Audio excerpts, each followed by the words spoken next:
This is Retro Sports Radio. Visit RetroSeasons.com for more sports history.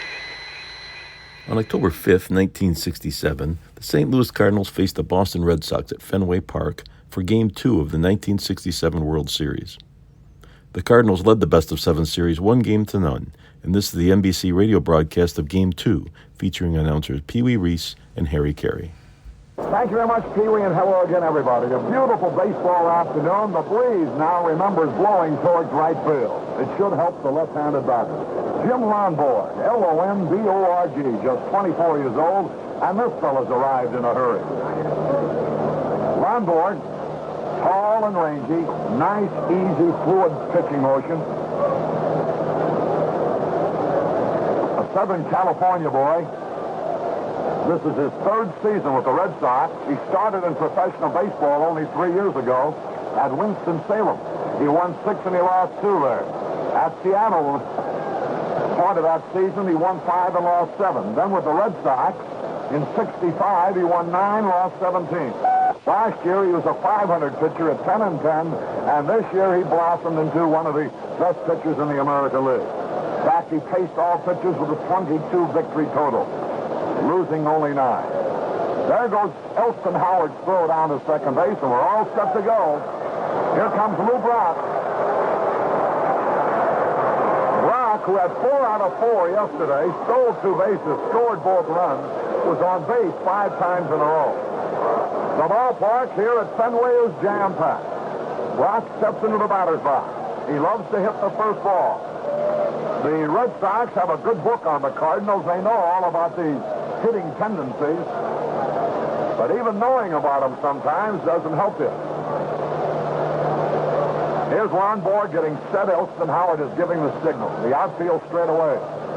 And Lonborg into the windup, the first pitch of the ball game. High and inside, it spun him away. There's no way that Brock could hit the first ball today. That was almost like a purpose pitch, as if to say, you're not going to get any toe hold on me. Lonborg delivers now, and here's the pitch. And it's a strike call. The slider caught the outside corner as Brock shortened up as if to bunt. I think Lonborg led the American League in hitting batters. He did with 19. Here's the pitch on the way. Way outside. And the count, 2 balls and a strike. Howard. Lonborg has experience behind the plate today in Elston Howard, a veteran of a number of World Series with the Yankees. 2 balls and a strike. Nobody on, nobody out. The game has just started. The pitch. Boom! And he missed strike 2. And boy, he blew that ball by him. A lightning fastball at the knees that time. Brock had a good cut and missed. And the count is evened up. 2 balls, 2 strikes. Brock strikes out quite a bit, 109 times during the regular season. But he does a lot of everything. A lot of hits, a lot of runs, a lot of stolen bases. 2 balls, 2 strikes. The pitch to the left-hand batter. Line drive right to the shortstop. Brock line to cut the Philly. So that's one away, and he almost had himself another hit, Pee Wee. Yes, he did, Harry. You're talking about that first pitch to Mr. Brock, the purpose pitch. Lonborg says when he became a real good pitcher this year, Sal Magley, the pitching coach of the Red Sox, taught him to come inside with that fastball. Make those hitters respect you. Here now is Kurt Flood, and the first pitch is a curveball. He too shortened up as if the bunt and took it outside. 1 ball, no strikes, 1 out, and nobody on. The ball game has just started. Second game in the World Series at Fenway Park, Boston. Here's the pitch by Lonborg. Swung, ground ball to the third baseman, fumbles it, picks it up, fumbles it in, picks it up, throws. Still gets him at first base. Kurt Flood had to get a bad start away from the plate as Dalton Jones fumbled the ball, reached for it, wasn't able to pick it up, reached for it again, and then threw perfectly to George Scott and barely beat Kurt Flood for out number 2. Well, 2 up, 2 down. The Red Sox already are ahead of yesterday. And at this time yesterday, Brock was at second base with 1 out. So here's Maris, 2 out and nobody on base. The pitch. Curveball low and outside. 1 ball, no strike. A hazy sort of a day at Fenway today. Big crowd on hand. 75-degree weather. Here's the pitch. High pop foul back and out of play. That evens it up with a ball and a strike. 2 men are out. Nobody on base. Top half of the first inning, no score. Al Barlick, the plate umpire. Elston Howard talking to him at the moment. Joe Schultz coaching at third base. Dick Sisler at first base for the Redbirds. Jerry Adair is playing Maris way back on the grass, practically in right field. Here's the pitch on the way. He swings at a curve and he misses. He took something off on his curveball and he had Maris way out in front. Real good pitch that time. 2 strikes and a ball, 2 out. Top half of the first inning. Cepeda kneeling in the on-deck circle. Here's Lonborg. Pops up. Maris hits a high pop fly. Adair backing out into right field. Carnival coming in. Carnival makes the catch. At the last moment, Adair got out of his way. Nothing across for the Cardinals in the top of the first. So at the end of the top half of the first inning, St. Louis nothing, Red Sox nothing. Hi, honey, I'm home. Hi, I'm upstairs. I'll be down in a minute. Okay. Have a good day? Oh, yeah, horrible. Yeah, I like the job again, huh? Yeah. I bought some new super king-size Winston cigarettes today. They're on the table in the hall. In the gold and red pack? That's right, great taste. It's not how long you make it, it's how you make it long. Took our son to the dentist today. What happened? 20 new cavities. Ouch. Wowee. Well, I can't find the money. Oh, listen, John, maybe they're in the table on the other side of the living room. What's the table doing over there? What'd you do, rearrange the furniture again? No, John, I always keep the table over there. John? Yeah. Cynthia? Mr. Fredericks, are you in the wrong house again? It's good. Good. Good. Good.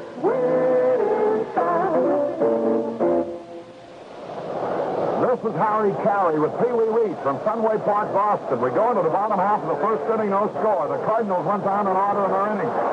You know, Lonborg went to Stanford University, obtained a BA degree in biology, and I must say he dissected the Cardinal hitters in that first inning pretty well.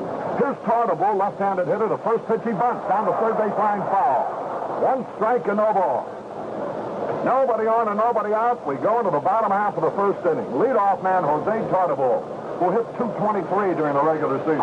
Used to be with Kansas City. He had no homers, 10 RBIs. Very fast. He's from Cuba. Straddles that plate waiting. Now the pitch. Hughes throws a fastball foul tip. Tartable, 29 years old, 165-pounder. Stands 5'11". A little fellow, looks smaller than that. 2 strikes, no ball. Dick Hughes, without a windup, delivers. Fastball, low and outside. 2 strikes and a ball. I understand the Red Sox scouting report on Hughes indicated just an average fastball. Here's the pitch. Hung on, high pop fly, right field. Roger Maris coming in a few feet, under the ball, waiting. He's got it, 1 gone. Tartable fly to Maris and right. I was going to say, Pee-wee, that if that's so, the Red Sox might be surprised a little bit because this fellow's got better than an average fastball. I would think so. And I think another thing we should watch for today, Harry, is that the third baseman, Mike Chan, I think he has the reputation of not being a real good fielding third baseman. They may try a few bunts and see how he looks down there. Here's Dalton Jones, had 1 out of 4 yesterday. Left-handed batter to pitch, way outside. Dalton Jones hit .289 during the season. Had 3 homers, drove in 25 runs. 1 out and nobody on. The ball game, bottom of the first, no score. Dick Hughes pitched. He had a good cut, and he fouled it back, and the count is even at a ball and a strike. You know, it was indicated yesterday and again today that these Red Sox hitters, they didn't have too much success perhaps yesterday, but there's nothing tight about them. They're swinging that bat. Jones just had a real good cut. Here's the pitch on the way. He swings and he misses strike 2. 2 strikes and a ball. 1 man out. You'll see teams in the World Series sometimes, and their hitters are quite obviously tight. They're not getting their normal swing. But that's not true of the Red Sox at all. They're getting their cut. Here's the pitch. He foul tips it, and again he had a real good swing of the slider. In on him. The count, 2 strikes and a ball, 1 out. Nobody on, bottom of the first. Nothing ever changes. Orlando Cepeda always converses with anybody within reach around first base during the regular season, is doing likewise with the umpire today. Here's a pitch low. He's talking with Frank Humont down there. Orlando, a very gregarious, friendly soul, loves to chatter. Reminds you a little bit in that respect of Yogi Berra. 2-2 pitch on the way. Here it is to Jones. He foul-tipped the curveball back. Again, he had a good cut. And the count stays even. Bobby Dorr coaching at first base. Ed Popowski at third base.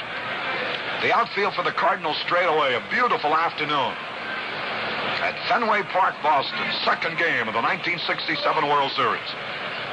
Cardinals leading 1-0. Here's the pitch to Jones. Foul back. And the count stays. 2 balls, 2 strikes. I don't know whether that got our colleagues on the television side or not. Kurt Gowdy and Ken Coleman. The foul ball was headed in that direction. Cardinals went down in order in their first inning. First man up here for the Red Sox flied out. Dalton Jones is the batter. 2 balls, 2 strikes on the left-hand hitter. Here's the pitch. He struck him out swinging. He just blew that ball by him. And Dalton Jones goes down swinging. That's 2 out. Listen to the hand for Carl Yastrzemski.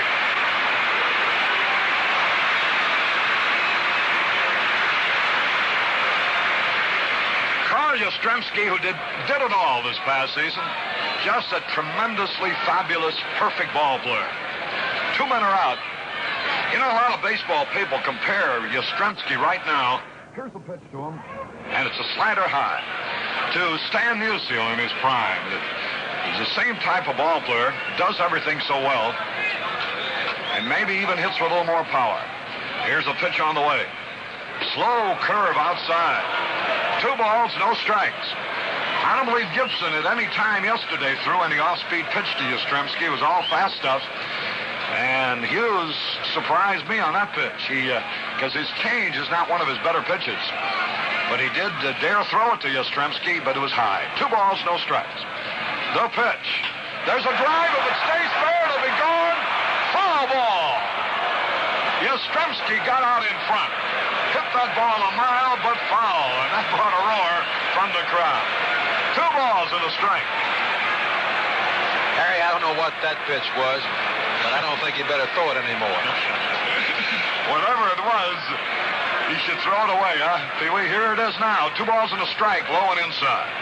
3 balls, 1 strike on the left-hand hitter, Yastrzemski. 2 men are out in the bottom of the first, no score. The Cardinals got out in front first yesterday. The Red Sox tied it. The Cardinals then won it in the 7th. Let's see how it'll go today. 3 balls and a strike. 2 out and nobody on. Hughes gets set. Dick was hit for 22 home runs during the National League season. Jim Lonborg, pitching for the Red Sox, was touched for 23 home runs during the regular season. So he's liable to see a long ball or 2 today. 3 balls and a strike on Yastrzemski, who holds that bat high. Here's the pitch. He had a cut and he missed. Did you hear the reaction of the crowd? That's when you've arrived as a star. When you swing and miss, you get the same kind of a reaction. A very audible one, as you do when you hit one out of the ballpark. That's what you call the tribute to greatness. 3 balls, 2 strikes. Only fellas like Babe Ruth, Joe DiMaggio, Stan Musial, Ted Williams, Willie Mays. Those are the guys that the crowd, when they swing and miss, react as much as when they hit the ball out of the ballpark. 3 balls, 2 strikes, 2 out. Yastrzemski up there. No score. Bottom of the first. Dick Hughes against Jim Lonborg. Here's the pitch. It hits his bat and goes foul. He didn't mean to swing. He had started. The pitch was bad, low and inside. It hit his bat and went foul. 3 balls, 2 strikes. Yastrzemski was hitless yesterday, you know, against Gibson. He was 0 for 4. Playing in his first World Series. Now the sign. 3 balls, 2 strikes. Hughes pitch. He foul-tipped it back, and what a riffle he had. Yastrzemski went around with everything on that pitch, but fouled it off. A handsome young man. Went to Notre Dame, you know. 3 balls, 2 strikes. Now the signal. Dick Hughes gets set. Shakes off 2 signs with his glove. Yastrzemski gets out of the batter's box. Sometimes they're really shaking the pitch off, and other times they're just trying to psych the hitter to make him wonder what in the world does he want to throw to me. 3 balls, 2 strikes. The pitch by Hughes. Again, he shakes it off with his glove. Hughes usually pitches much more quickly, and this too might be a tribute to Yastrzemski. Dick Hughes ordinarily is one of the quickest workers in baseball. He and Gibson are almost identical with the speed with which they throw. Pee-wee, I know you'll want to comment, but I don't want to miss this pitch. Here it is, 3-2. Ball 4, he wants it.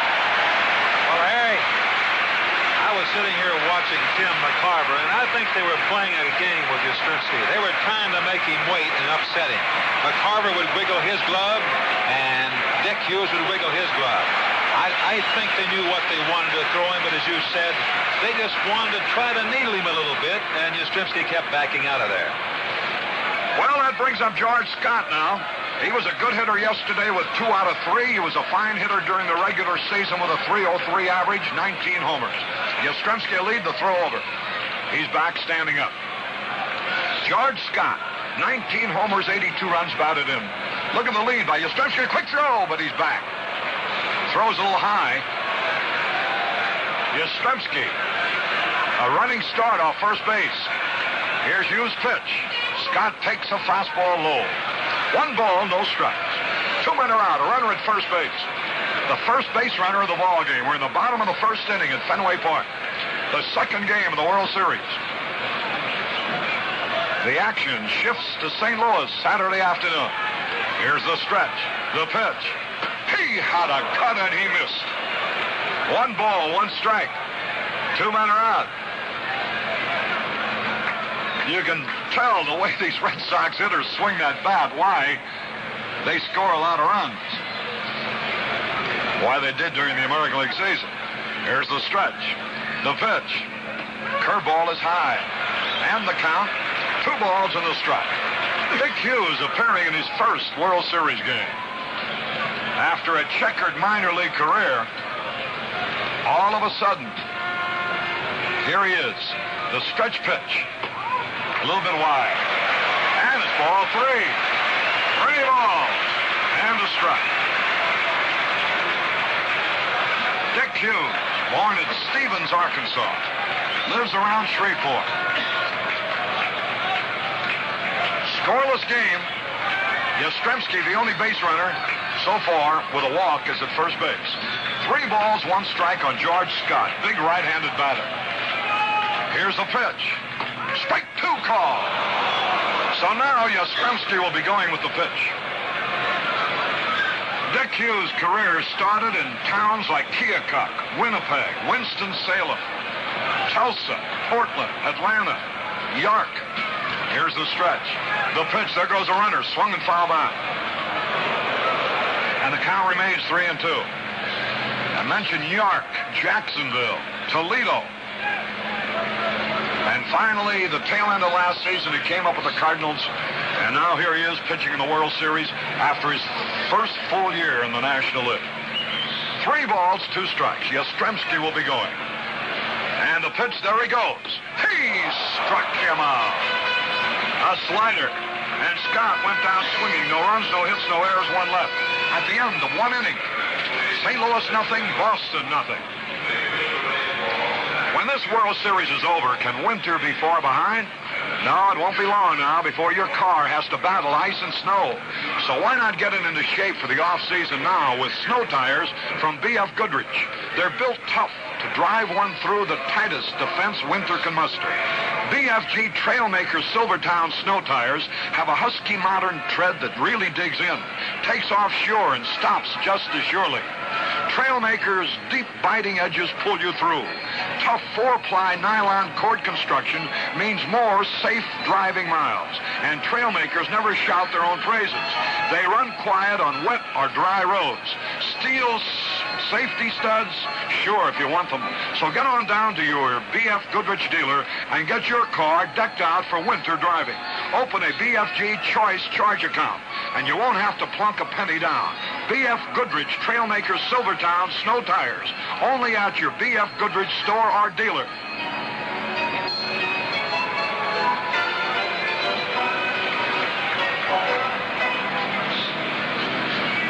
We go into the top of the second. The Red Sox have had the only base runner. With 2 out, Yastrzemski walked, but George Scott fanned on a 3-2 pitch. So Hughes has struck out 2 in his first inning, as did Bob Gibson 2 in his first inning yesterday.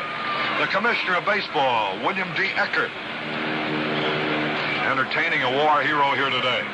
Here's Orlando Cepeda. Lonborg's first pitch. Curveball outside and high. Cepeda hitless yesterday. Batted .325 during the regular season. 25 home runs, 111 runs batted in.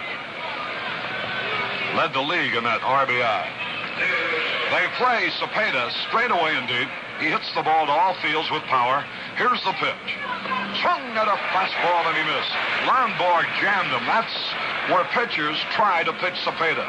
But you better have plenty of mustard on that fastball, high and tight. If it isn't a real good fastball, you'll hit it out of sight. 1 ball, 1 strike. Cepeda leading off. Here's the pitch. There's a high pump fly in the left field. Yastrzemski under the ball, and he's got it. Cepeda hit a high, towering but short fly ball to left field. And Yastrzemski caught it handily. That wind, Pee-wee, might be even stronger than we suspect from the way that ball acted. Well, it's a very tough play. The infielders had to really watch the ball, especially around the stands over here. It really comes back in, and you have to stay right with it all the way. Here's Tim McCarver, the pride of Memphis, Tennessee. 1 out and nobody on. McCarver hitless yesterday with nothing out of 3. Lonborg getting set. Into the windup he goes. The pitch on the way to the left-hand hitter. And he started his swing, held up a curveball low. 1 ball, no strikes.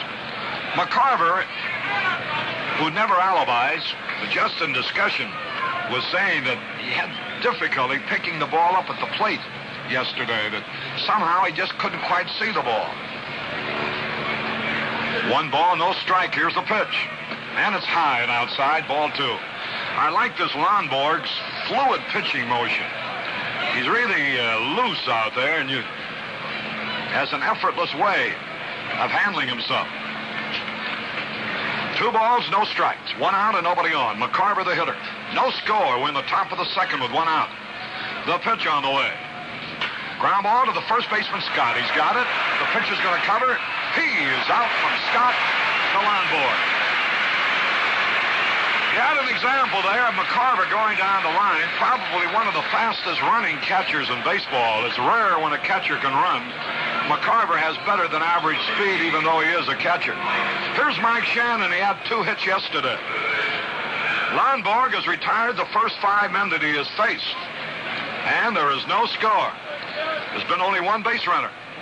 That was Yastrzemski on a walk. Here's the pitch. Shannon started a swing, held up. Curveball caught the corner. And he looks back to talk to Al Barlick. Al Barlick, the Dean of National League Umpires. Now to wind up the pitch. It's a curve, a dandy. Strike 2, and boy, he snapped one off that time. Lonborg with a good, sharp, overhanded curveball. And he's ahead of Shannon, 2 strikes, no ball. 2 out. Nobody on base. Javier would be next. Lonborg gets set. The pitch on the way. Here it is. Sidearm, swung, bouncing ball to Dalton Jones, but it's foul. Fields it behind the bag on the foul side. There are 2 men out. The Cardinals so far have had no hits and no runs. The Red Sox so far have had no hits and no runs. The Red Sox have had 1 man reach base on a pass. That's the whole story in a nutshell, as it were. On a balmy day at Fenway Park in Boston, There's no way you can have this kind of weather in Boston at this time of the year. All the riders from all over the country. Here's the pitch on the way. Shannon struck him out. Had a cut and missed. Shannon goes down swinging. 1, 2, 3, nothing across. And at the end of an inning and a half, St. Louis nothing, Boston nothing.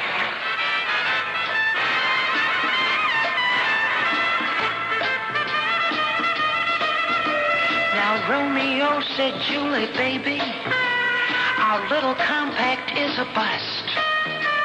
I've been down to see the Dodge boys. They got a man-sized dart for us. Dart giveth fever, Dodge fever. With its sleek shape fever that's got everyone. Fever, you're gonna love it. That's why Dart is #1. You get the fever, Dodge fever. You get the fever, Dodge fever. Dodge Dart, America's largest selling 6-passenger compact. See and drive Dart today at your nearby Dodge dealers. And while you're there, pick up your free copy of Joe Garagiola's World Series scoreboard at all participating Dodge dealers.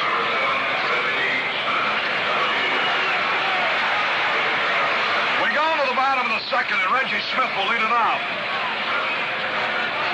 Reggie had 1 out of 3 yesterday, laid down a hit. 84 degrees. Tony Kubek informs me as he takes his jacket off. Here's the pitch to left-hand hitting Reggie Smith, a curveball outside. I started to mention riders from all over who are covering the series naturally expected cool weather in Boston. All have heavy clothes, yours truly included. The pitch swings and he misses. But we have had perfect midsummer type weather at Fenway Park these 2 days. 1 ball, 1 strike. Reggie Smith, who hit .246 during the regular season. Left-handed batter with great speed. Dick Hughes is set. The delivery now. He had a cut and he missed. 2 strikes and a ball. Bob Gibson fanned 10 yesterday for the Cardinals. Dick Hughes looks down. He wears glasses. He has his sign. Now the pitch. Here it is. High pop foul coming back. Here's McCarver. Might have a play. He's under the ball. He takes it. Reggie Smith fouls to McCarver. 1 away. And here comes Adair. Jerry Adair. The second baseman. An Oklahoma boy. A basketball star at Oklahoma State. Under our good friend Hank Iba. Right-handed batter, the pitch. Bouncing ball, Shannon to his right. Foul ball, though. 1 strike and no ball. Adair hit .273 during the regular season with 3 homers and 35 runs batted in. Hitless in 4 trips yesterday. Striking out 2 times. Right-handed hitter. Here's Hughes getting set. The pitch. There's a drive. Deep left field. Brock going back. He leaps. He makes the catch. Lou Brock leaps high against the left field wall. And between Yastrzemski and Brock, you wonder what you have to do to get a base hit in left field. A great play, robbing Adair of extra bases. He cleans up the ballpark after we're through, Harry. 2 men are out, and here's Rico Petrocelli, the shortstop, right-hand hitter, swings, hits a high pop foul back and out of play. 1 strike and no ball. Brock went right to the base of the Green Monster that time, to the left of the scoreboard, leaped high and came down with that ball. 2 men are out. Here's the pitch. Fastball high and inside. I guess he said as he threw the ball back to the infield, Pee-wee. There you are, Yaz. You're not the only guy who can do that. 1 ball, 1 strike, 2 out, nobody on. Petrocelli, the hitter, the delivery. Curveball in there, a beauty at the knees. There's every hitter's all-American weakness. That sharp-breaking curveball on the outside corner at the knees. 2 strikes and a ball. The pitch. Just barely missed that same corner with the same kind of a curveball. And the count evens on Petrocelli. He hit .259 during the regular season with 17 homers. Swirl of dust causes the game to be delayed for a moment. Petrocelli steps back into the batter's box. Neither team has had a hit in this ball game yet. No hits, no runs. The pitch, high fastball, ball 3. That's the third hitter that Hughes has had a full count on. One he walked, Yastrzemski. The other one, Scotty struck out, and now let's see what he's going to do with Petrocelli. 2 men are out, nobody on base. Hughes gets set. Shakes off a sign with his glove. Here's the pitch. There's a line drive base hit. Petrocelli lined the single past Shannon, who dove in vain for that ball.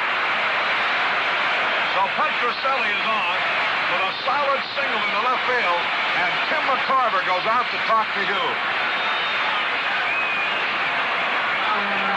As I mentioned, the first hit of the ball game, a line single. Mike Shannon left his feet in a headlong dive, but couldn't reach it. Harry talking about Tony Kubek. Tony Kubek and I was standing back here yesterday after the game was over, no hurry to go anyplace, and we saw something we'd never seen before. The Red Sox came out after everyone had gone and took batting practice. And Rico Petrocelli was one of them, and I said, Rico, did you learn anything yesterday? He said, yes, I did, Pee-wee. I think my stance was too much closed. I'll open up. I think I'll get some hits today. Well, he did. Here's Elston Howard. First pitch, swung on, fly ball, deep center. Under the ball flood. He's going to get it near the track. He's got it. And that retires the side. Elston Howard on the first pitch hit a towering fly ball. No runs, 1 hit, no errors, 1 left. At the end of 2 innings, the score, St. Louis nothing, Boston nothing. Hi, this is Malcolm Meany. Maybe you don't recognize my name, but you know my face right away. I always play the bad guys in the movies. I had this real heavy beard. I looked mean as anything. Whenever I came on the screen, people always said, hey, what's that guy's name again? Well, his name was Malcolm Meany, because that was me. And right now, I, Malcolm Meany, would like to register a complaint against the Gillette Razor Company.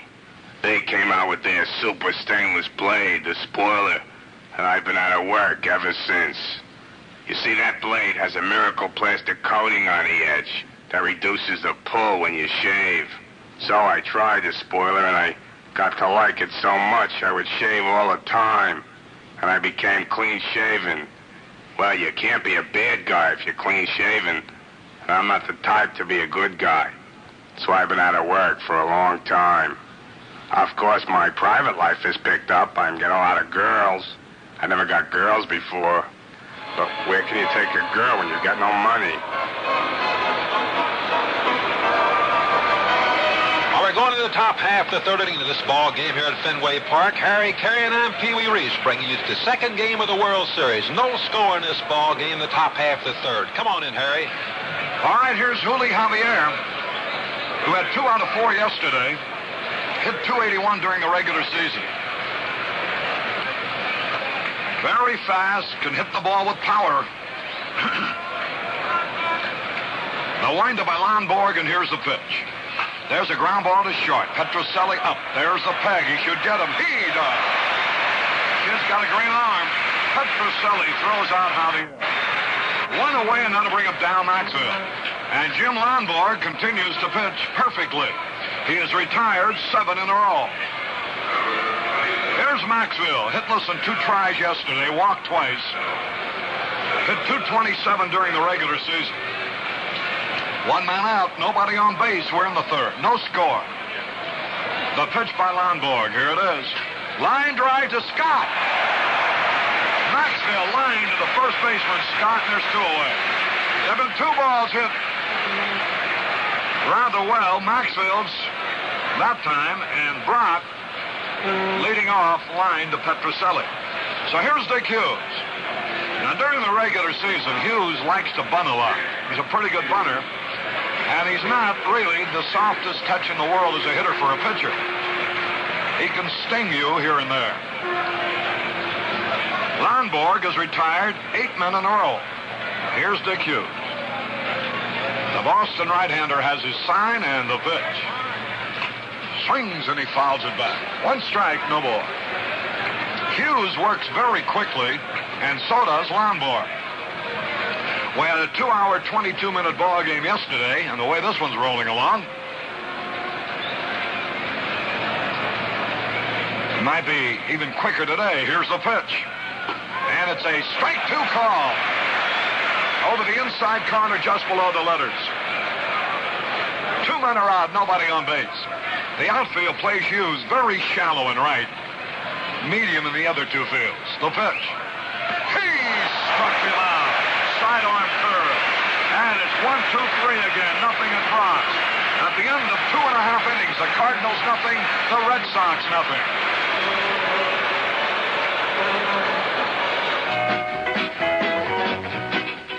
Well, how about that? Well, how about what? I forgot my cigarettes. Oh, yeah? Tell you what.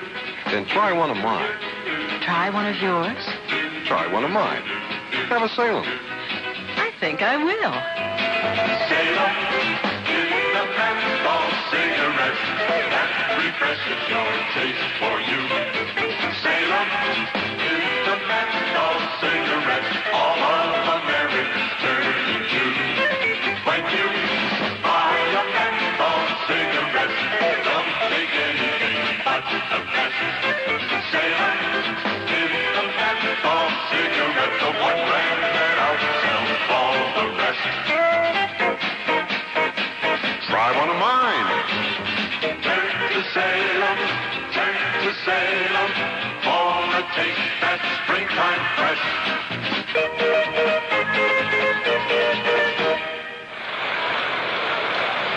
Fenway Park.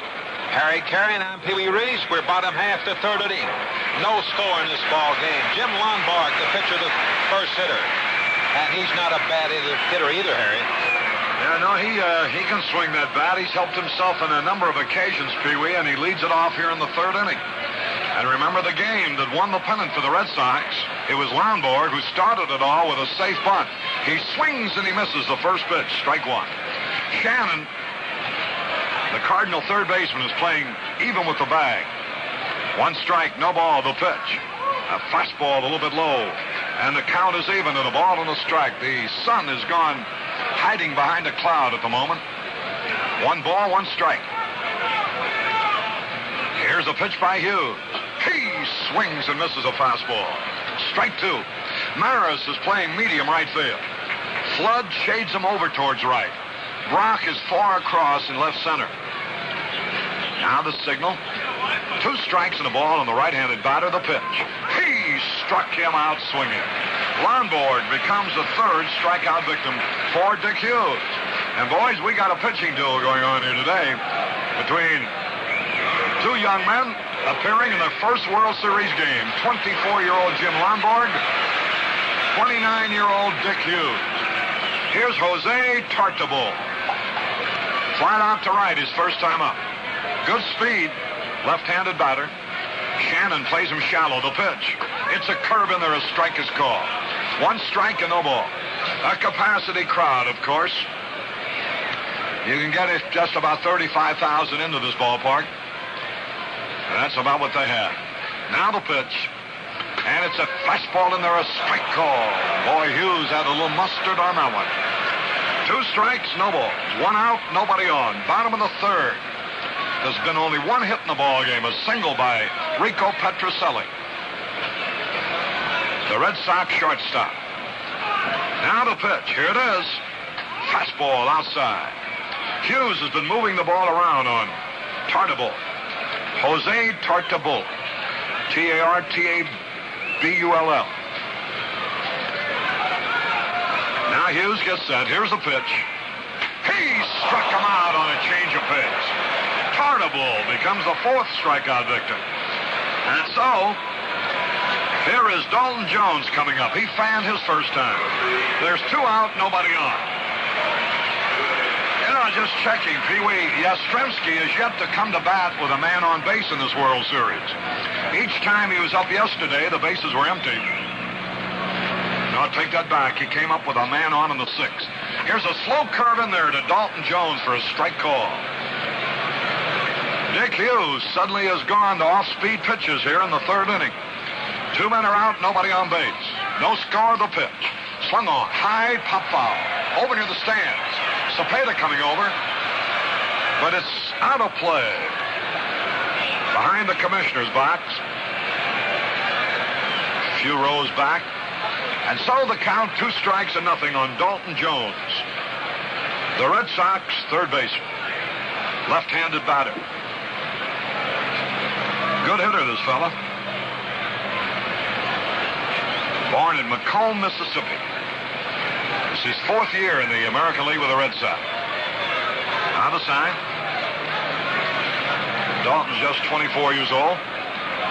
Here's the pitch. Fastball, low and outside. Just barely missed that corner. 2 strikes and a ball. Not too much excitement as yet. And the crowd is just sitting back in anticipation, waiting for the explosion from either one side or the other. 2 strikes, 1 ball. Left-hand batter waits the pitch. High pop fly. Right field. Maris coming in near the foul line, under the ball. He's got it to retire the side. Jones flies to Maris. 1, 2, 3 for the Red Sox in the bottom of the 3rd. And at the end of 3, it's still Cardinals nothing, Boston nothing. If you're swinging for a new set of snow tires this winter, don't be struck out by a fast-selling pitch. Make the sure hit at your straight-talking B.F. Goodrich dealer. Ask him about the BFG Trailmaker Silvertown. It's the hardest-hitting snow tire on the road. A tough competitor that digs in deep to keep you going on ice or through heavy snow. It's tough 4-ply nylon cord with a husky tread and the deepest biting edges in the business. Tough inside, tough outside, yet you'll never hear it growl. It rides quiet on wet or dry roads. Trailmaker Silvertown snow tires have stopping power, too. And if the going gets really skittish, you can have your Trailmakers with steel safety studs. There's no money down with a B.F. Goodrich Choice charge account, and installation is free. So make a hit with power-driving B.F. Goodrich Trailmaker Silvertown snow tires. Get them now from your straight-talking B.F. Goodrich dealer. We take 30 seconds for station identification.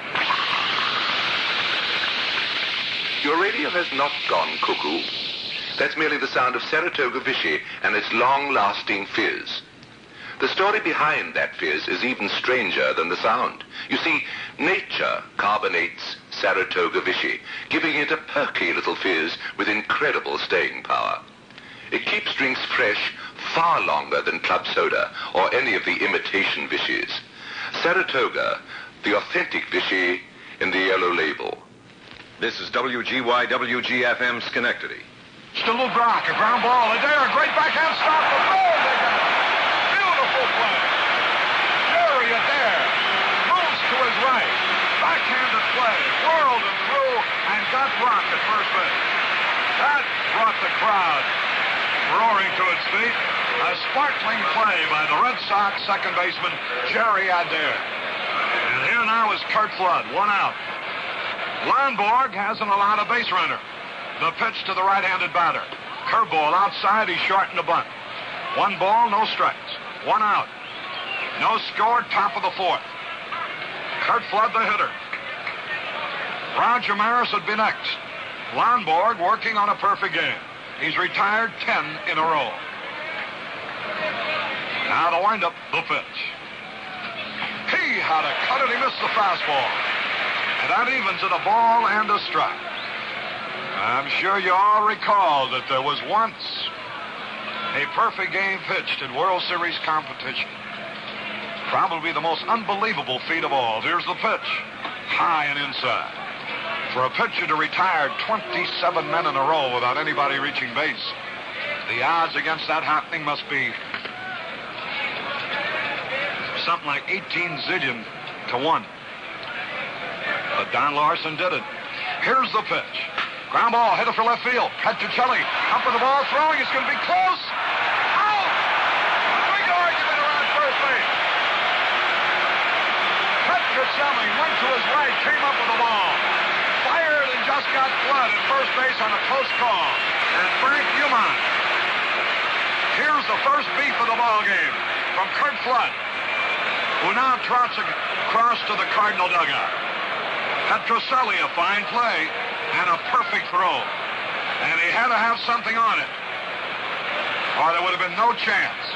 Here's Maris. The pitch. Curve in there at the knee.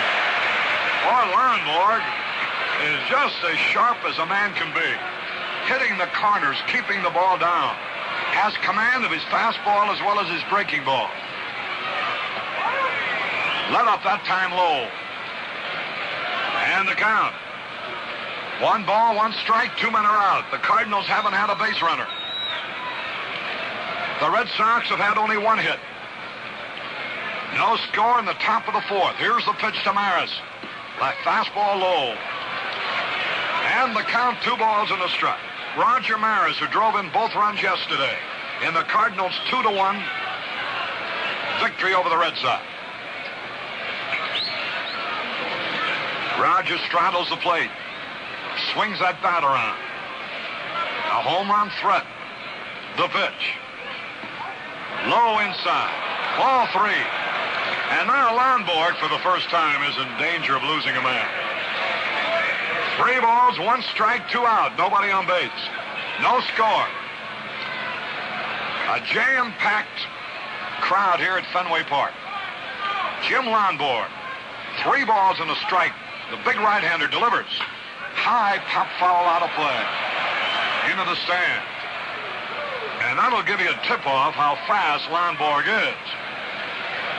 With 3-1, Maris was swinging, but he couldn't pull the trigger quite fast enough. He got around late on a fastball and fouled it into the third base stand.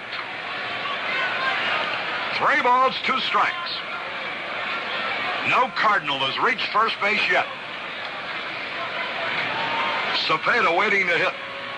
He's in the on-deck circle. Maris, 3 balls, 2 strikes. Lonborg leaning forward. Here's the pitch. High pop fly in the infield. That'll be easy. Dalton Jones getting under the ball. Now Petrocelli. And Scott was right under him in case he missed it. Maris popped to Petrocelli. 1-2-3, nothing across. At the end of 3.5 innings, it's still Cardinals nothing, Red Sox nothing.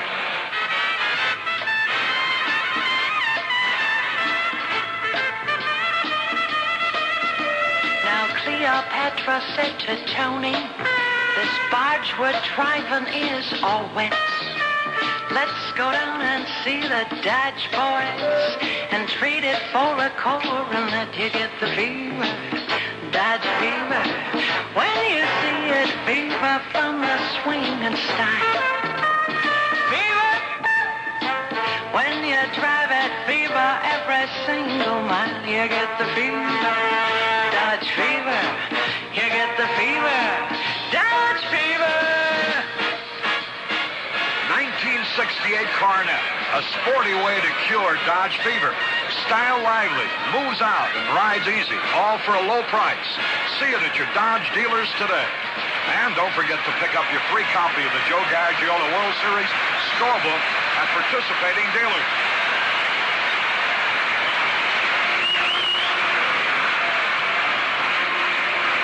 $35,188 today.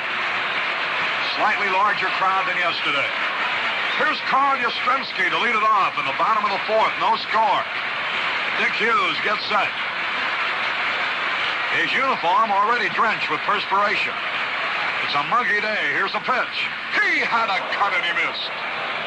Oh, does he ever unload when he swings that bat, Pee-wee? Yes, he does, Harry. And another thing, you're talking about the power of Yastrzemski may have a little more power than Stan Musial, but up until this year, I think the most home runs he ever hit was 16. He's just acquired this power this year. That's the way Stan was. Early in his career, he didn't hit many. Here's a pitch swing, and there it goes, way back. It might be out of here. It could be. It is.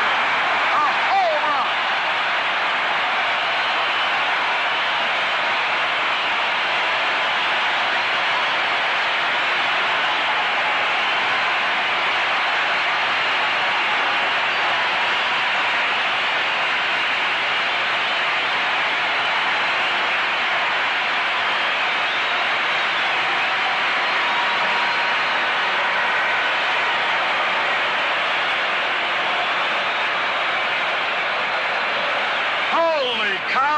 popped that ball out of here. Yastrzemski, a line drive. Here's Scott. Here's a bouncing ball, left field, base hit. Scott singles to left. And now the Red Sox getting to decisive. As Yastrzemski lined one deep into the right field corner at about the 380 mark. Now Scott singles to left, and here's Reggie Smith. This crowd came roaring to its feet.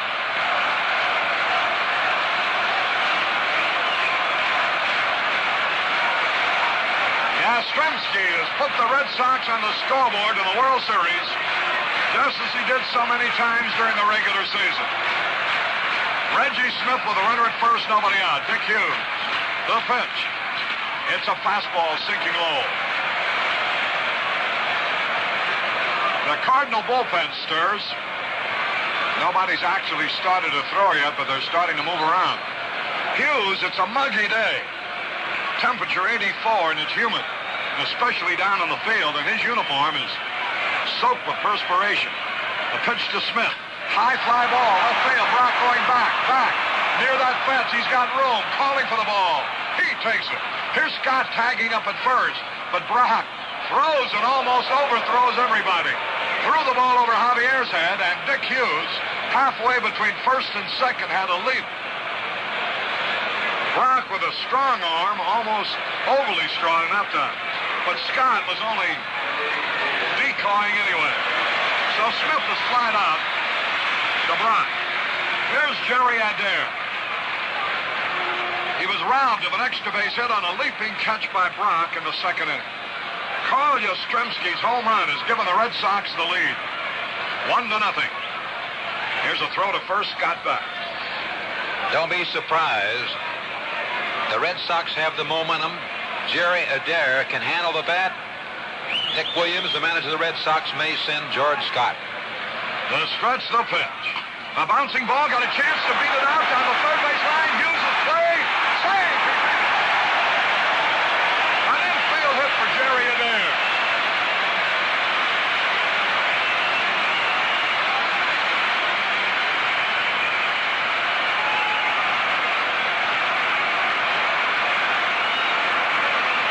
So the Red Sox have runners at first and second. Adair, top one. Down the third base line, Hughes made quite an effort. Running over towards the line, picking the ball up on the run. Running away from first base. He had a leap in the air and throw in the other direction. Pulls Cepeda off the bat. Here's Petrocelli. He got the first hit of the afternoon. A single in the second inning. There have been 3 hits in this inning. 1 run, a leadoff homer by Yastrzemski. The score 1-0 Boston. Here's the stretch. The pitch. Petrocelli takes a curve at the knee. Larry Jaster, a left-hander for the Cardinals in the bullpen, and Jack LeMay, who used to be a member of the Red Sox, pitched for them for 2 years, is out in the bullpen. Runners at first and second with 1 out. Petrocelli the batter. Yastrzemski led off the inning with a homer. Here's the pitch. He had a cut and he missed. Swung at a bad ball up around his Adam's apple. And the count, 2 strikes. Elston Howard would be next. The Red Sox have taken the lead for the first time in the 1967 World Series.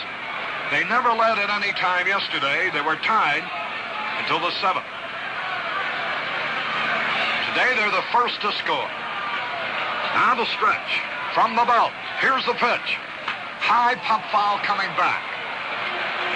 No play on the screen. And so it's 2 strikes or nothing on Rico Petrocelli. Jerry Adair is at first base. George Scott at second base. There's 1 out. Yastrzemski has already circled the bases with his first homer of this World Series. And what a belt it was. A line drive hit like a shot. 2 strikes, no ball. Now the delivery. Here it is. Low outside. 2 strikes and a ball. Yastrzemski's line drive, he hit that one like Pee Wee hits the golf ball. I'm glad you didn't say baseball. I would have to be truthful, Pee-wee. 2 strikes and a ball. The pitch. There's a high drive foul into the left field corner, out of play. A towering one, too. So it's still 2 strikes and the ball.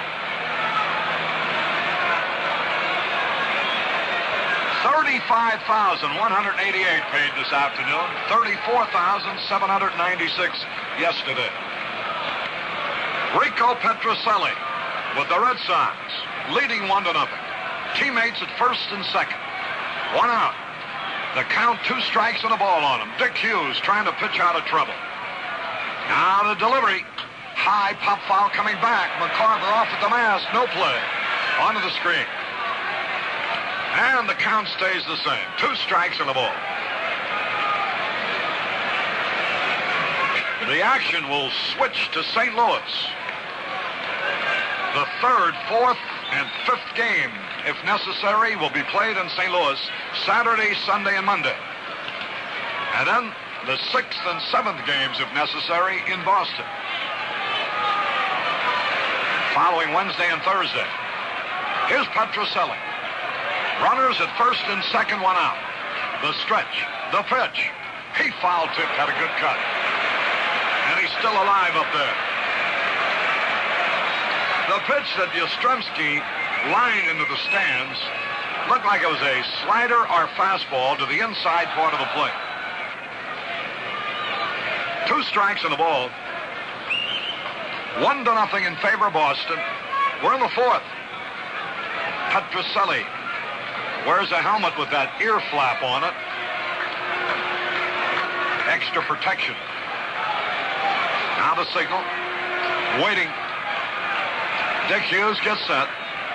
Here's the pitch. Low outside. That evens it up. 2 balls, 2 strikes. Larry Jaster and Jack LeMahieu are working out in the bullpen for St. Louis. Jim Lonborg has pitched perfect baseball for 4 innings. He has retired 12 in a row. Runners at first and second. Right-hand batter waits. The 2-2 pitch off the stretch. Here it is. Foul back, and he had a good cut. Petrocelli's a strong little fella. He's small in size, but when you hit 17 home runs and drive in 66 runs, you know you got some power.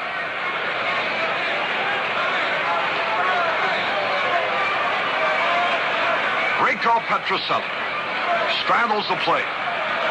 Chokes up about an inch on the bat. 2 balls, 2 strikes. Hughes pitch. And here it is. He struck him out swinging. Chased a bad ball high and inside. And that's the 5th strikeout for Hughes. And here's Elston Howard. Flied out deep to center his first time up. Right-handed hitter. Howard straddles the plate, waits. The pitch. Low curveball outside. Elston was in. 9 World Series with the Yankees. And now, in his 10th World Series as a member of the Boston Red Sox. 1 ball, no strikes. The stretch, the pitch. Hot shot on the ground. Great play by Javier. Throws to second. He's out. Sensational play. Howard is robbed of a base hit. And Javier, diving stop, gets up in time to throw to the shortstop for the force-out. And it's 1 run, 3 hits, no errors, 2 left. At the end of 4 innings, the score, Boston 1, St. Louis nothing. Hello, my name is Timothy Timmons, and I had a terrible experience the other day. I went in to buy a pack of Gillette Super Stainless blades with the miracle plastic coating on the edge. So I asked the man for Gillette Super Stainless, and he said, they call it the spoiler. They spent all that money to call it the spoiler. Why don't you ask for the spoiler? Why do you come in here and ask for Gillette Super Stainless? Did he scare me? I don't know whether to ask for the spoiler to go to another store from now on. While you're at it, why not try a can of new Gillette Foamy Shaving Cream? You know, Gillette packs a mountain of smooth shaving comfort into every can of new Gillette Foamy. You get billows of creamy, rich, foamy lather that really soaks deep down into your beard. Keeps it soft and moist right through your shave. So for a shave as close as this year's American League pennant race, remember, nobody makes a lather like Foamy. So moist, so rich, so creamy. Nobody makes a lather like Gillette. Well, boys, we had perhaps one of the greatest plays ever pulled off in World Series competition with runners at first and second. Elston Howard hit what seemed a sure single to center. Javier reached the ball diving on the grass in short center, and while on his knee, threw just in time to Maxwell for the force out, Pee-wee. One of the finest plays I've ever seen, and I didn't think he had a chance to get the ball the only way he did. I just thought he may be able to knock it down, but after he came up with the ball, he still threw the man out. Here's Cepeda leading off for the Cardinals in the top of the fifth. First pitch in there, strike call. The Red Sox have one run, and the way Lonborg is pitching, it could be enough. The Cardinals haven't had a base runner yet. We're in the top of the fifth. Pitch to Cepeda, swung. Bouncing ball to Dalton Jones. He's got it. He throws to first in time. Cepeda is 0 for 6 now in this World Series. One out, and here's McCarver. And that is 13 men in a row retired by Lonborg. McCarver looking for his first hit of the series. One out, we're in the fifth. 1-0 in favor of the Red Sox. A remarkable play by Julian Javier, the Cardinals second baseman, prevented the Red Sox from maybe breaking the game wide open. McCarver waits. Here's the windup and the pitch. Curveball, strike, caught the corner.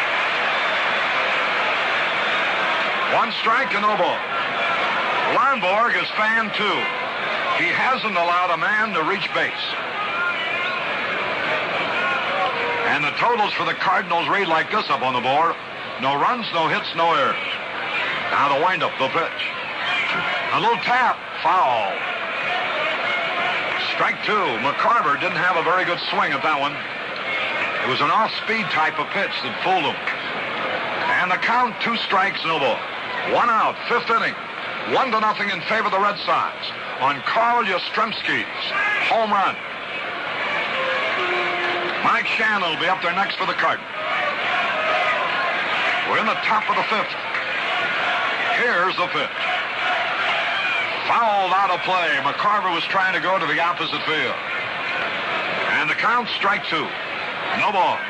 One out. Nobody on. Top of the fifth. 1-0 in favor of the Red Sox. The second game of the World Series. Here's the windup. The pitch.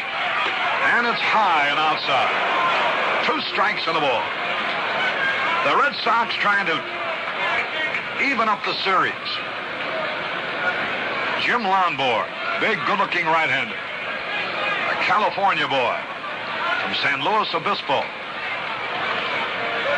2 strikes and a ball. Here's the pitch. High, lazy, pop fly, left field. Yastrzemski coming over. He's got room. And he makes the catch. McCarver pops to Yastrzemski in short left field. 2 gone. And here's Mike Shannon.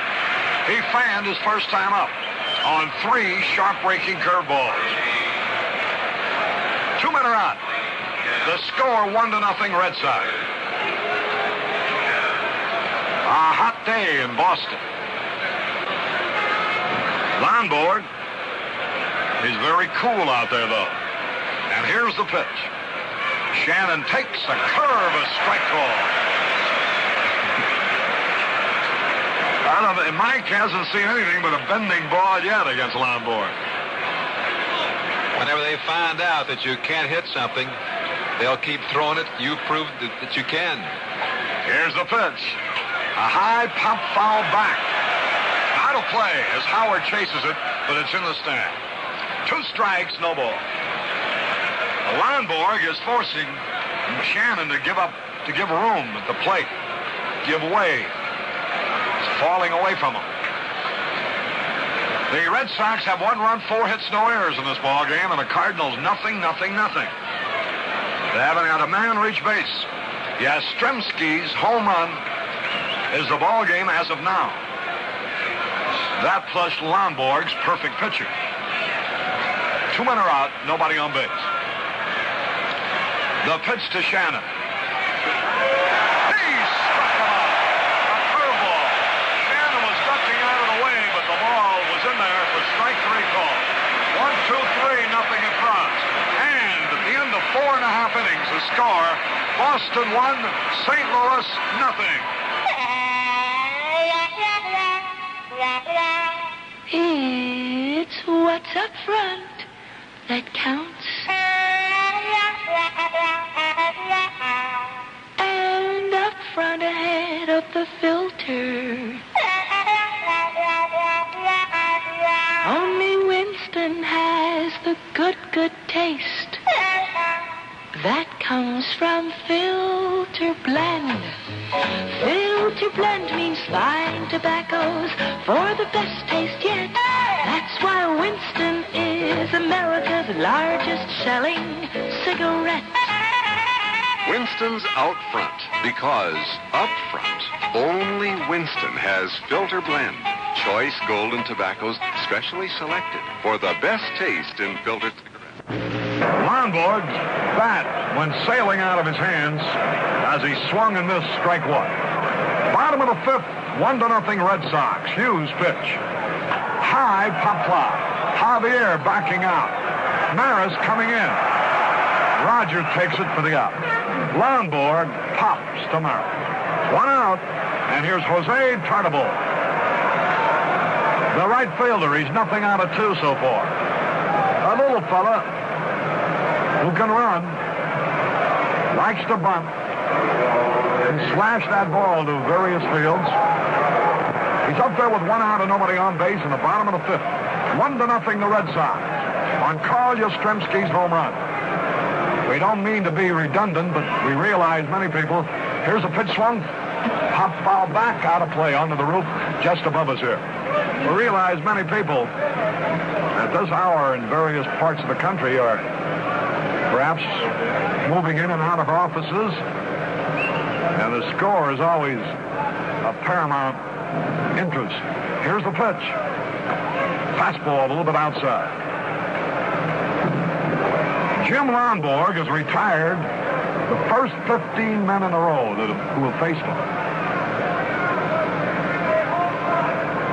1 ball, 1 strike.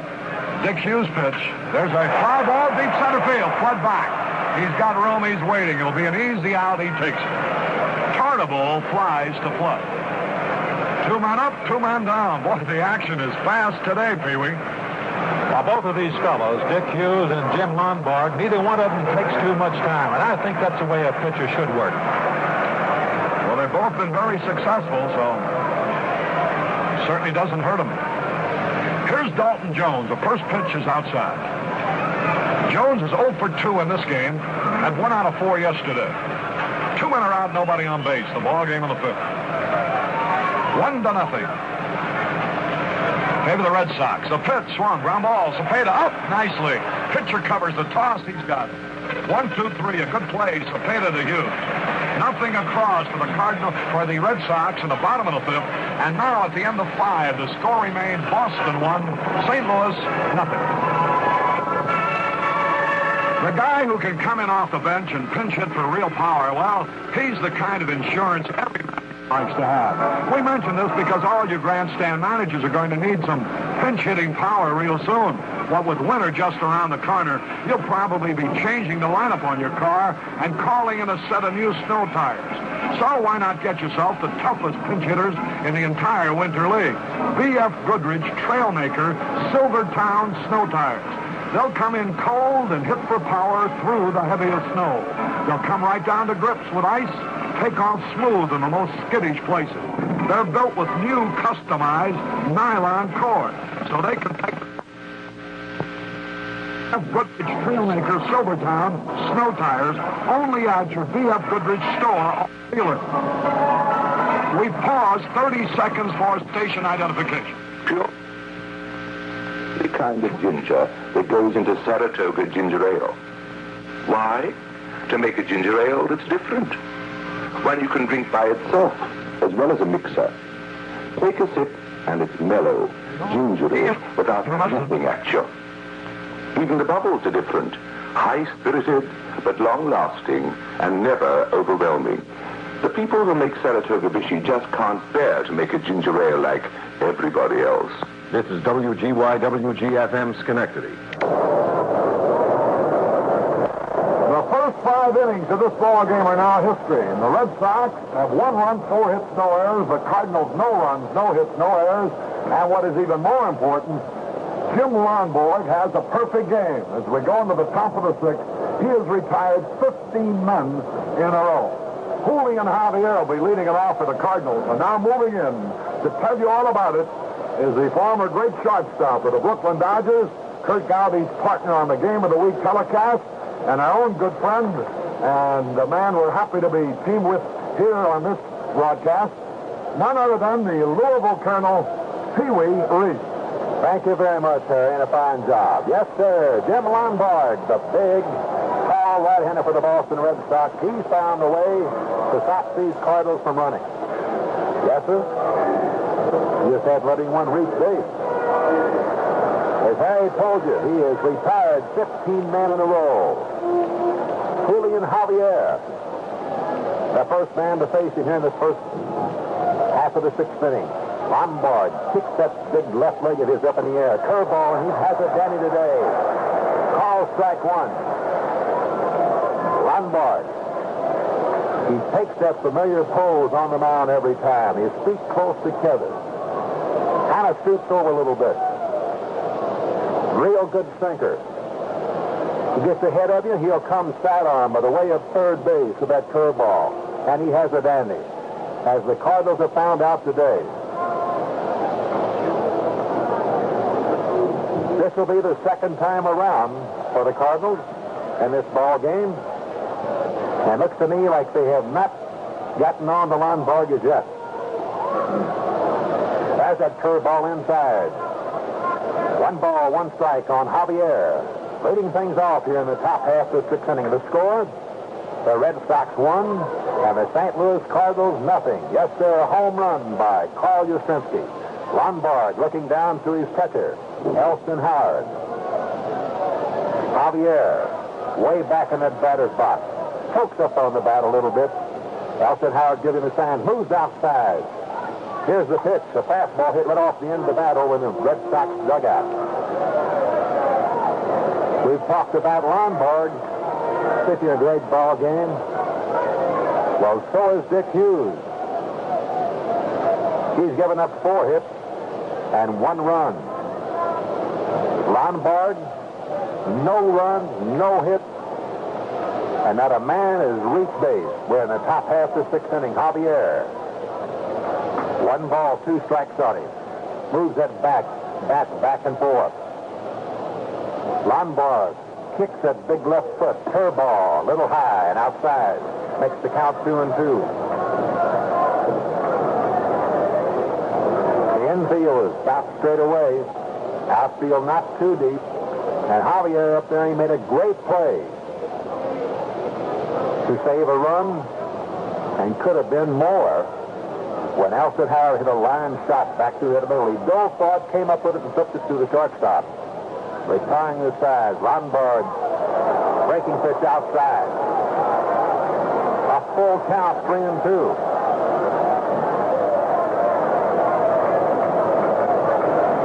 The wind is blowing out to right center. Lonborg taking a little time. Pee-wee, I believe this is only about the second and third hitter that he's had a long count on. I was thinking maybe it could have been the first. There's a little lazy fly in the right field. Jose Carnival should have no trouble with it. He doesn't. Looks like Javier was fooled on that ball. Lonborg on the 3-2 pitch. I believe he sidearm curved him. Javier did not have a good cut. That brings up Dal Maxwell, the shortstop. Maxwell lined out to George Scott, his first time up. Lonborg quickly. Swing. No contact for Maxwell. Lonborg right back up on that rubber. Elson Howard down giving him a sign. Maxwell up close to the plate, chokes up on the bat. Here's the pitch. Curveball in there. Call strike 2. And both of these fellows can pop that catcher's mitt. It's one away. 2 strikes on Dal Maxwell. Now Lonborg is standing straight up. The sidearm curveball, look out! Well, they say that Sal Magley, the pitching coach for the Red Sox, taught this fellow to be a little vicious. And by vicious, I mean not try to really hurt a batter, just to come inside. Keep that hitter honest. If you ever have a chance to see Lonborg, he's a big, handsome-looking fellow. As the pitch is high and outside. Ball 2. And he doesn't look mean. Now, when we used to see that Magley pitch for the Giants, he needed a shave and he looked rough. And we get on that mound, he was rough. Lonborg does not look rough. You better believe he is. He won 22 games this year. Maxwell hits one back through the middle. Chester Shelley cuts over in front of it. Oh, it's a drive shot.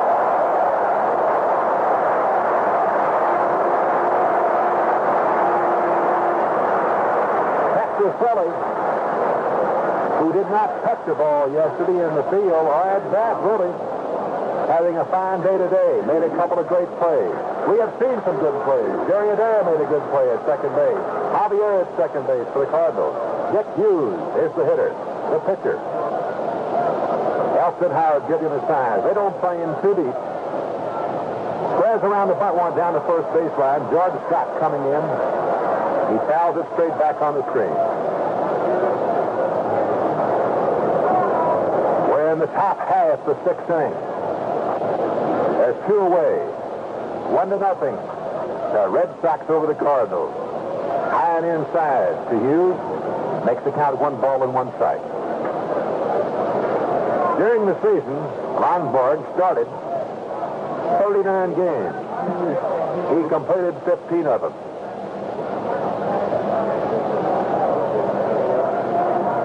A 1-1 pitch to Hughes. A fastball. Just got that outside corner. Maybe you can hear the umpire, Al Barlick, behind home plate. When he calls a strike, you can hear him all over the park. And he's a great one. The 1 ball and 2 strike. Look out. Lonborg came inside with it. Almost got Hughes.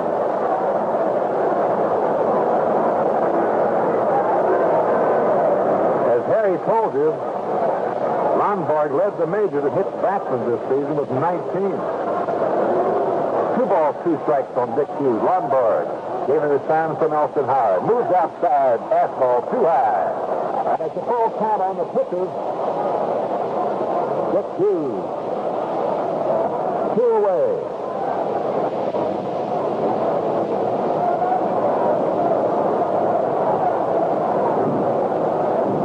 It's the Cardinals 10. Boy, I pitcher to walk another one. Let's see what happens here. Here's the pitch. He struck him out. Jim Lonborg striking out Dick Hughes, and that's all for the Cardinals. No one's no hit. And nowhere. After 5.5 innings of play, the score, Boston Red Sox 1, the St. Louis Cardinals nothing.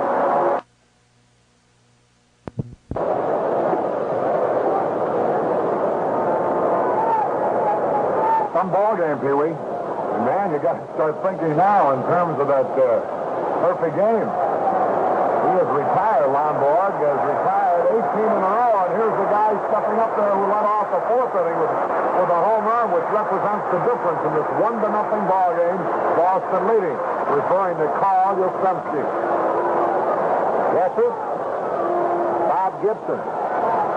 Shutout, Carl Yastrzemski. Yesterday, the Red Sox got beat. Today, he hit a home run and a line drive in that right field seat. The first pitch to Yastrzemski is inside, ball one. Dick Hughes, who has done a fine job for the Cardinals, but trails in this game by a score of 1-0 as he ran up against the toughie. There's a slow curveball in there for call strike one. So after throwing that fastball to him the last time, you may see something a little bit different to him this year. But Harry says Hughes does not have a good changeup. Fastball, little low, 2 balls and 1 strike. As you can see that Hughes is pitching careful to Carl Yastrzemski. Yastrzemski stands back in that batter's box, holds his hands high, tilts up on the bat just a little bit. He has a closed stance. Dick Hughes looking down to his catcher, Tim McCarver. Fastball right outside when McCarver was holding that glove. And the count, 2 balls and 2 strikes. There's no one away. We're in the bottom half of the 6th inning. And quite a ball game here today as Jim Lonborg of the Red Sox have retired 18 men in a row.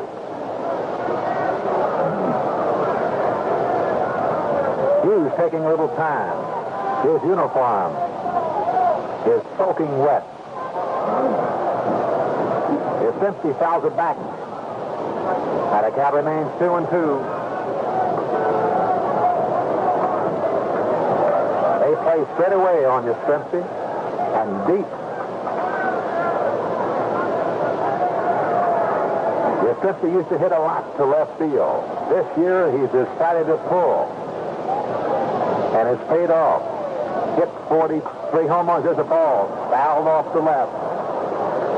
As Hughes trying to sneak that pitch line. The sun has gone in. It's overcast here at Fenway Park. It's kind of muggy. In fact, it's almost hot. 84 degrees. Tim McCarver out to talk to his pitcher, Dick Hughes, with a count of 2-2 on Carl Yastrzemski, leading things off for the Red Sox in the bottom half of the 6th inning. What did McCarver tell him? He could have told him anything. They played a game with him the first time up there. He kept making him wait. McCarver moves outside. There's where it was. Yastrzemski goes to the left. Brock over there underneath it and takes it. Through Brock to left fielder. That wind brought that ball back in, kind of tricked him a little bit, but he came up with it. Cardinals whipped that ball around the infield. George Scott, the big first baseman.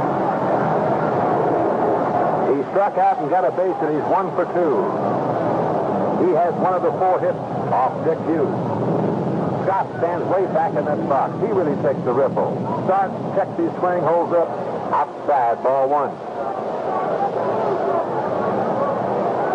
They call him Taters, because that's what George Scott calls a home run.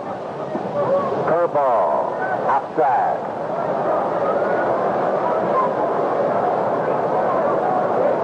Scott is a swinger. He looks at his coach, Popowski, down at third base to see if he wants to chop away at this 2-0 pitch. High and inside, ball 3. It's 1 away. Bottom half the 6th inning. Scott got 2 for 3 yesterday. He had 19 home runs during the season. 82 runs batted in. That's not a bad year. Just got the outside corner. Makes the count 3 balls and 1 strike. Scott checks with Popowski. His coach at third base. Back in the batter's box. Dick Hughes is ready. Scott swinging that bat. That ball. Was he taking? Looks like he was. It's now a full count, 3-2. And George Scott, the assistant in there, cannot take this one. Scott will be followed by Reggie Smith. Here it is. He held up on it. It was too high. For George Scott, it's the second walk given up by Dick Hughes. And that brings up Reggie Smith. Dick Williams. like for his club to run. They have fair speed. George Scott, a big man at first base. Orlando Cepeda holding him on, but he can move. Now then, Reggie Smith wants the umpire, Al Barlick, to take a look at the ball. Al decides to throw it out. So Dick Hughes has a new baseball. It's one away. Runner on first base, George Scott. The hitter's Reggie Smith. We're in the bottom half of the sixth inning of the score. The Boston Red Sox won. The St. Louis Cardinals 1-0. Dick Hughes flips the ball over to Cepeda. George Scott may run. Reggie Smith can get a piece of that ball. Fastball outside. No runs, no hits, no errors for the Cardinals. For the Red Sox, 1 run, 4 hits, and no errors. We're in the bottom half of the sixth inning. A flip to first base. George Scott not taking too big of a lead. I don't think that George Scott will get an open steal. It'll be a hit and run if he does go. That pitch is too low. Ball 2. McCarver out to talk to Hughes. Cepeda comes in, says something to Dick Hughes. Hughes on the year. Let's see what he did. How many games he started. Hughes started 27 during the season. He completed 12. Has good control when he walked 48 men.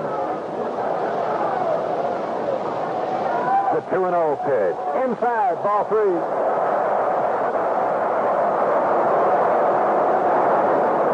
We have a little action in the Cardinal bullpen. It's Willis.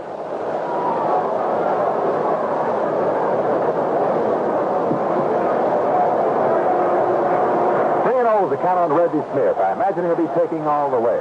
Dick Hughes will just try to get it down in there. It's too high. High and outside. So it's ball 4. George Scott goes down to second base. Reggie Smith down to first base, and out of the dugout, the manager of the Cardinals, Red Sandy. Well, Harry, you have seen Dick Hughes so many times this year.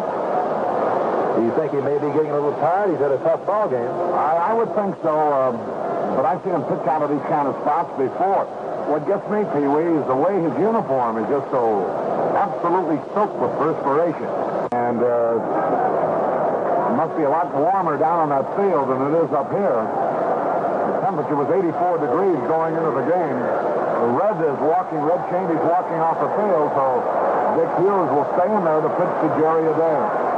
I think Dick Hughes is doing a little bit more down on that field than we are up here. Quite a bit more, Pee-wee. Runners on first and second. It's 1 away. Jerry Adair is the hitter. And the catcher, Tim McCarver, is pulling to center fielder, trying to get Kurt Flood to come in a little bit. Kurt Flood playing hit away in center field. Jerry Adair in that crouch position of his takes the first pitch outside, and Dick Hughes is getting a little wild here as he watches George Scott and Reggie Smith after getting Yastrzemski out.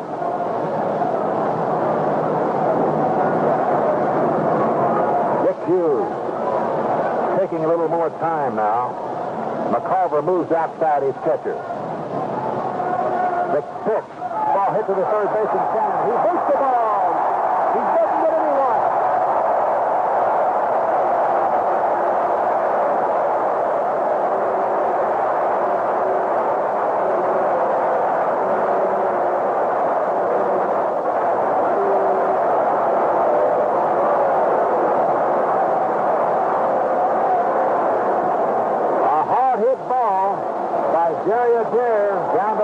Which could have been a double play, but Shannon could not climb the handle. Everybody's safe. And Mike Shannon will get an error on that hard hit ball there. We have George Scott on his third, Reggie Smith on his second base, Adair on his first, and it looks to me like it's going to be all for Dick Hughes as Red Sandy comes out of that dugout. And Harry told me that Riles is warming up down there. I may James Willis browses the starting pitcher. What about this Willis? He has a good sinker. He's in his rookie year. Like Hughes, his first year in the major leagues, he did a tremendous job. Appeared in 64 games for the Cardinals. He has a good curveball. Primarily, though, it's his sinking fastball that he depends on. It's a tough play that time for Hughes. Adair hit the ball sharply, but at Shannon. And after fumbling the ball, he had lost his chance for a double play. He might still have had a play at first base on Adair, but he was in no position upon picking the ball up to throw, and so he had to hold it. And so it's going to be Ron Willis coming in, and we're going to pause 30 seconds here for station identification. You're in a giant reach of KNBR AM and FM San Francisco. Hear all of the San Francisco Warrior games on KNBR Radio 68. The man at the gas pump doesn't always remember to ask you if your wiper blades have gone dead and can't stop streaking your windshield. So if they are streakers, remind him to show you a pair of fresh, new Anco anti-wind lift blades or refills. He can flip them on in seconds, and you're ready for any storm. Anco by Anderson. It's high time to enjoy the richly satisfying flavor of an ice-cold Hires root beer. If it's taste you want, it's high time for Hires. This is Harry Carey with Pee Wee Reed.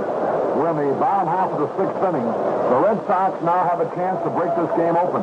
After Yastrzemski flat out to Brock to start the sixth inning, George Scott walked. So did Reggie Smith. That put runners at first and second. Then Adair hit a sharp ground ball to Shannon, which he could not field cleanly. He was charged with an error and not filled the bases. So the bases are loaded with only one out. The Red Sox have made one run, and that was a homer by Carl Yastrzemski in the fourth inning. Their totals as of this moment are 1 run, 4 hits, no error. The Cardinals haven't had a man reach base. Jim Lonborg is working on a perfect game. And if Don Larson is listening somewhere, I don't guess anybody can appreciate more Lonborg's situation right now than the one man who knows what it is to have pitched a perfect game in a World Series, Don Larson. The Cardinals haven't had a man reach 18 men in a row have been retired. However, the Cardinals will have the top of the batting order coming up in the seventh, starting with Brock. So it's very important here. If the Redbirds can get out of this inning without too much damage, they're still in the ballgame. Petroselli walks up now, Pee-wee, with a chance to really break it wide open for the Red Sox. Yes, sir, Ron Willis in for Dick Hughes. And the bottom half of the sixth inning as the Red Sox, with a base hit right here, could go out and break this game wide open. The infield, the shortstop and second baseman. They're back at double play steps. Cepeda is first, Shannon in at third. Petroselli hits the ball hard out into center field. First run going back. He's underneath the ball. But George Scott will have no trouble tagging up in third and scoring the second run of this ball game. And Reggie Smith tags up at second and goes over to third. And Petroselli hits that ball hard. But Kurt Flood was right back there. And the Red Sox go out in front by a score of 2-0. We now have runners on first and third. And it's 2 away, and the hitter is Elston Howard. Elston Howard getting a nice hand. Jim Lonborg coming in the on-deck circle. Howard hit a line shot. His last time up at Javier made it a great play on. The first pitch by Willis is outside, ball one. Willis started his career in 1962 with Brunswick. 66 is in Indianapolis and St. Louis. Here's the pitch. A breaking pitch. Iron outside.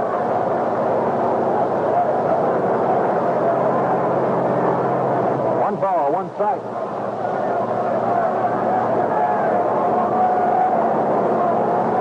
Willis taking these times, looks to his catcher, Tim McCarver. McCarver moves inside there, Austin Howard. Let's see what, well, there goes the runner, the throw. McCarver bluffs down to third base, trying to tap Reggie Smith off of there. As Jerry Adair broke from first going to second, McCarver bluffs the throw to second base and tries to pick Reggie Smith off third, but Reggie Smith did not call for it. And McCarver threw the ball a little bit low, but Mike Shannon blocked it. Yes, he did. Shannon may have saved a run. He just blocked that throw into the dirt with his chest. going to give Alston Howard a free ticket. And pitch to Jim Lonborg, the pitcher. And you can hardly blame him for that. Looks like it could get a little rain here at Fenway Park. I certainly hope not. Jim Lonborg.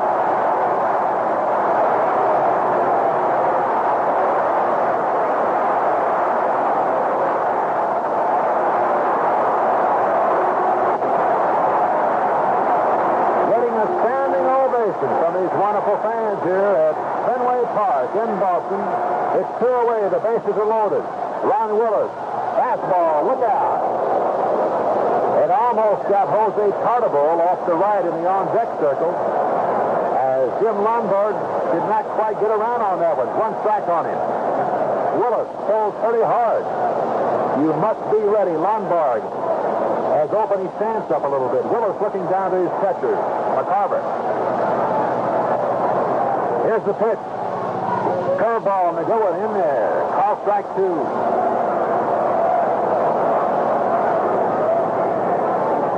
On at third, Reggie Smith. On at second, Jerry Adair. On at first, Elston Howard. The hitter, Jim Lonborg, the big pitcher who's done such a terrific job here today.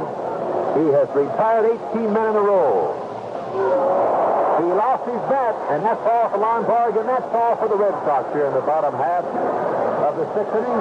1 run, no hits, 1 error, and 3 men left on base. So the score after 6 complete innings, the Boston Red Sox 2 and the St. Louis Cardinals nothing. Once again, we're happy to present the... This is Harry Carey with Pee Wee Reese at Fenway Park. They've turned the lights on. Skies have darkened considerably, and the lights have been turned on now. The Cardinals going into the top of the 7th have yet to put a man on base. Lou Brock will be leading it off, so the Cardinals will have Brock, Flood, and Maris trying to break Jim Lonborg's streak, which now is 18 consecutive batters retired. We're getting a few drops of rain, and more than just a few drops. And some of the fans now scurry for shelter. The totals at this moment, 2 runs, 4 hits, no errors for the Red Sox. No runs, no hits, 1 error for the St. Louis Cardinals. So the rains have started here in Boston, and this balmy summer weather, perhaps, is going to come to an end. Lou Brock leads it off, and here to tell you about it is Pee Wee Reese. Thank you, Harry. Lou Brock leading things off in the top half of 7th inning. Lonborg has pitched a great game for the Red Sox. They've leading this ball game by a score of 2-0. He's looking down at Elston Howard. Elston Howard holds that target right in the middle. Ball hit hard. Jerry Adair up with 1 hand. Hits the ball over the side side. As the Red Sox whip that ball around the infield, Elston Howard out to talk to his pitcher, Jim Lonborg. And I'm sure that Jim Lonborg knows what's happening in this game. I was in that game with Sam Larson when he beat the Brooklyn Dodgers and didn't allow any of us to reach base. It's a little embarrassing, eh? Kurt Flood. Jim Lonborg looks down, the big kick, and a sinker in there for call strike 1. I imagine you will hear the fans here at Fenway Park cheer with every pitch now as we're in the top half of the 7th inning. And Jim Lonborg has the perfect game so far. Little high. 1 ball, 1 strike. Kurt Flood had quite a year for the Cardinals, hitting .335, a tough man to strike out. The pitch is outside. 2 balls and 1 strike. Lonborg keeps looking at his thumb, Harry, like he may have a blister. He's something to watch closely, Pee Wee. After each pitch, I noticed him doing that last Sunday, he checks his thumb. But I'll say one thing for him, he doesn't seem to be losing anything off of that fastball or his curveball. Kurt Flood had a real good ripple shot when he fouled it back, and the count is 2-2. Lonborg with those feet close together. Elston Howard giving the sign. Kurt Flood holding that bat high. He's not too big. He's got good speed. Lonborg, flat-arm curveball, just missed. If It's a full count, 3-2. Steve Carlson, the young left-hander of the Cardinals, is now working in the bullpen. A full count on Kurt Flood as Jim Lonborg gets the new ball. The outfield, the infield, playing straight away. Lonborg goes to his mouth, wipes his hand off, or wipes his fingers off on every pitch. He's looking down for the sign. He has it. The kick, the throw, and he fouled it back. And Kurt Flood is still alive. I believe now, Pee Wee, this is only the fourth man that he's come down to a full count on. I would say he's pitched quite a ball game. Nick Hughes started for the Cardinals. Gave up to Ron Willis. Has a little lazy fire. No one will catch that one. Down the right field line. George Scott, the first baseman, going over. Cannot catch up with it. Way back up in the stand. And the count remains 3-2. Flood, of course, has not had a hit today. Has no one else on the St. Louis Cardinals. He got it out to the third baseman. Got it out to the shortstop, which is a real close play on both of them. The pitch, the kick by Lonborg is thrown outside. And that's the first man to reach base against Jim Lonborg as Kurt Flood gets the base on ball. Well, we will not have a perfect game, Harry. He still hasn't given up a hit, though, Pee Wee. Roger Maris. He popped to right. He popped to the shortstop. He's 0 for 2. Kurt Flood, who has good speed. It's one away. The Red Sox are out in front 2-0. Lonborg makes a flip over to George Scott. The whole Kurt Flood. Close. Lonborg working with 3 days rest.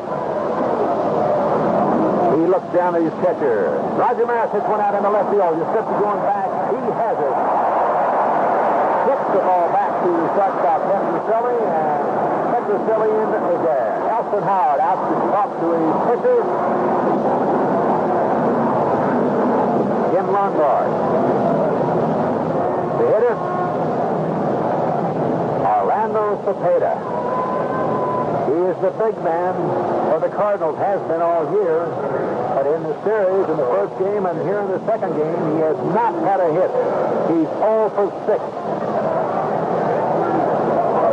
He's overdue as he's planting that right foot of his. He is really throwing out some dirt. They call him the bull. He looks like a bull there, throwing that dirt back with his foot. He has a cold stance. The first pitch, a breaking pitch a little bit too high.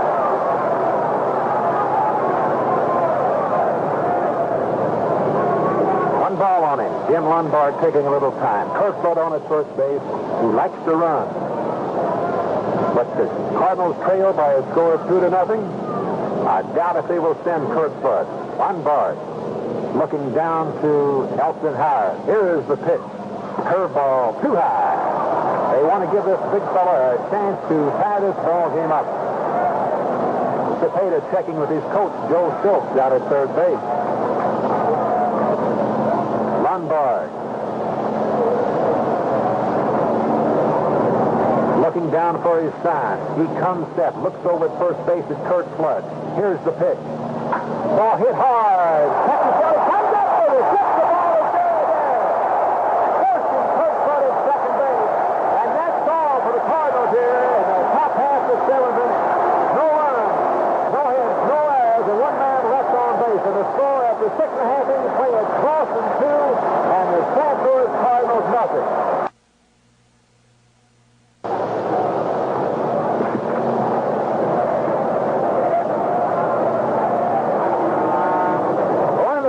The seventh inning, and the little shortstop Rico Petroselli just made quite a play. It was a tough chance in betweener, a short hop, and Rico said, "Look at here what I have." He flipped the ball to Jerry Adair, and Jim Lonborg almost lost his no-hitter, but he still has it going. He can't pitching perfect game anymore as he walked Kurt Flood. But I'm sure the most thing he wants right now is to win this game. Jose Tardeball leading things off for the Red Sox.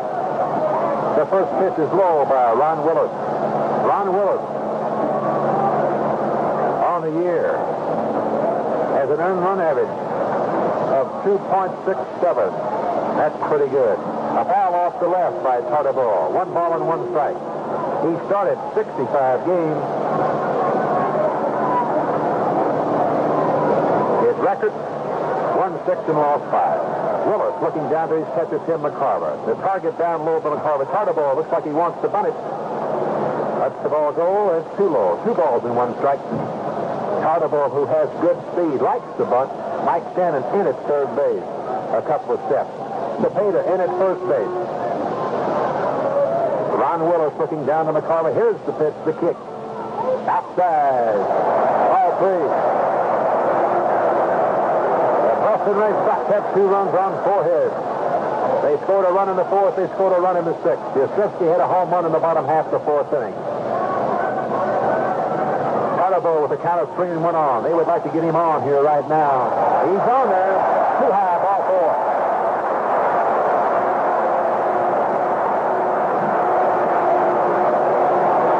Jones struck out, flied out, hit a ball to Cepeda at first base. He's 0 for 3. Dalton Jones gets a piece of the ball. Let's see if they'll be bunting or letting Dalton Jones hit away. He did Sunday, hit one right by the third baseman. There's a throw to first base, and Cepeda trying to make that quick tag like he bluffed to throw back to Willis and try to tag Tardeball. That's another quick throw to first base. It almost got by Cepeda. And Cepeda kind of playing with Jose Tardeball. Dalton Jones. Here's the pitch. He squares around the bunch of ball. Down the first baseline, foul. Tardeball. Back to first base. 1 strike on Dalton Jones. This is what happened Sunday.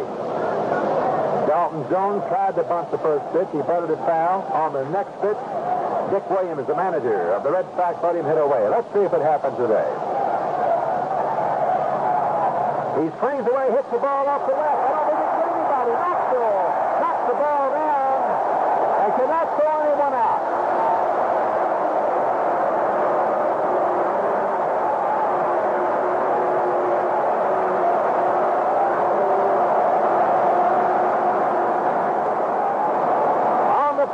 Tardeball goes down to second base, and on at first base, Dalton Jones. After trying to bunt, Dick Williams gave Dalton Jones a hit turn. Jones went to left with it, knocked the over, knocked the ball down, but they had no play anywhere. And Billy Muffett, the pitching coach for the Cardinals, out to talk to Ron Willis. We're going to have a new pitcher. Who is it, Harry? It'll be Joe Horner, the left-hander. He's done a great job all season long for the Cardinals in these kind of situations. A sinker baller. He wheels from the side, tough on the left-handed batter. For that matter, he's done very effectively against right-handers, too. Joe Horner will be the new pitcher for the St. Louis Cardinals. Jack LeMay is also working out there now. And we're going to pause here 30 seconds for station identification. You're on a giant reach at KNBR, AM and FM San Francisco. Hear all the San Francisco Warrior games on KNBR Radio 68. Station men who display the bright yellow Anco windshield wiper service cabinets. Your customers will really appreciate a reminder about their streaking wiper blades. Let them look at a new pair of Anderson's Anco anti-wind lift blades for refills while your gas pump is filling their tank. Tell them you can put them on in seconds. This is real Anco service.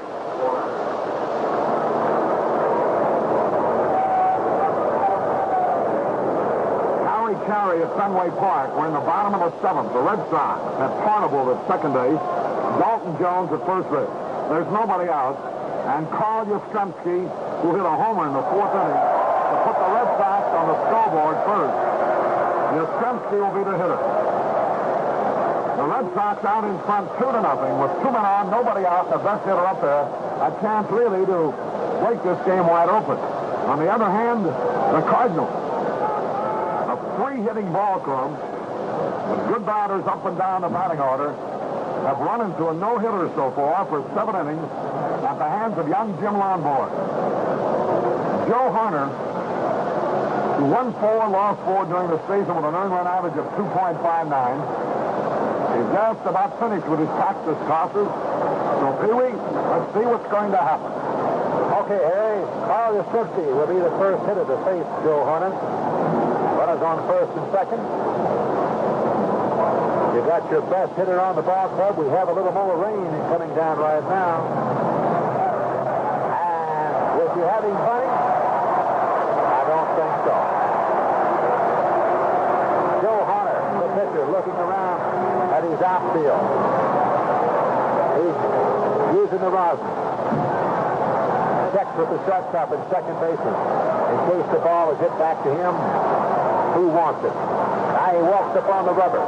Yastrzemski, he's in the box, he's ready. McCarver giving the sign.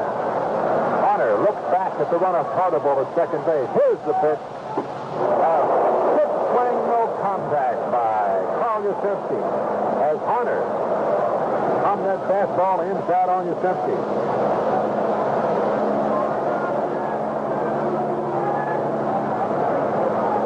0-1's the count on Yastrzemski. No runs, no hits, 1 error for the Cardinals. 2 runs, 5 hits, no errors for the Boston Red Sox. We're in the bottom half of the 7th inning. No 1 out. Runners on first and second. Fastball outside. Makes the count 1 ball and 1 strike. They move the ball around on Yastrzemski. You cannot pitch this fellow one way. And he hits left-handers pretty good. 1 ball, 1 strike. Hunter looks back at the runner at second base. Fastball, swing on and miss. Strike 2. Hunter, first time I've seen him this year, throws it pretty hard. Yastrzemski gets out of that batter's box, gets some dirt on his hands. The rain still coming down here at Fenway Park in Boston, and we had such a beautiful day starting this game off. As we told you a little earlier, we had those overcast skies. Here's the pitch by Hunter. High, ball 2.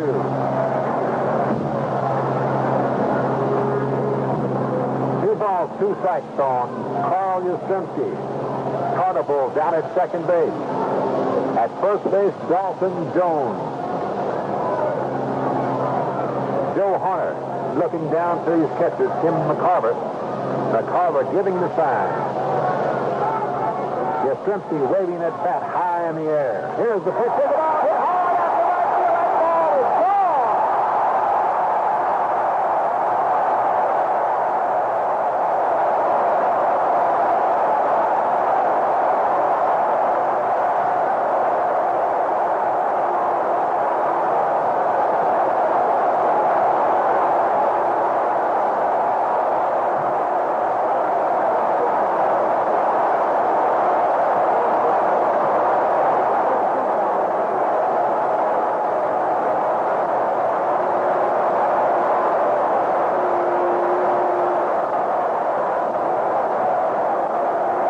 Second home run for the Superman, Carl Yastrzemski, in this ball game. He has driven in 4 runs. The Red Sox now lead by a score of 5-0 as George Scott steps in there. And Hunter is a little wild with that first pitch. Outside, ball 1. And I'm telling you, just as soon as his ball was hit, I knew it was gone, and so did the right fielder, Roger Maris. Fastball in there for call strike 1. Makes the count 1 ball and 1 strike. George Scott moves up on the plate just a little bit. As he thought that ball was outside, he holds the bat just a little bit high. That is quite as high as Yastrzemski, in close to his body. He's a hard swinger. Hunter. Next pitch is outside, 2 balls and 1 strike. Hunter looking down at his catcher, McCarver. The windup, the pitch.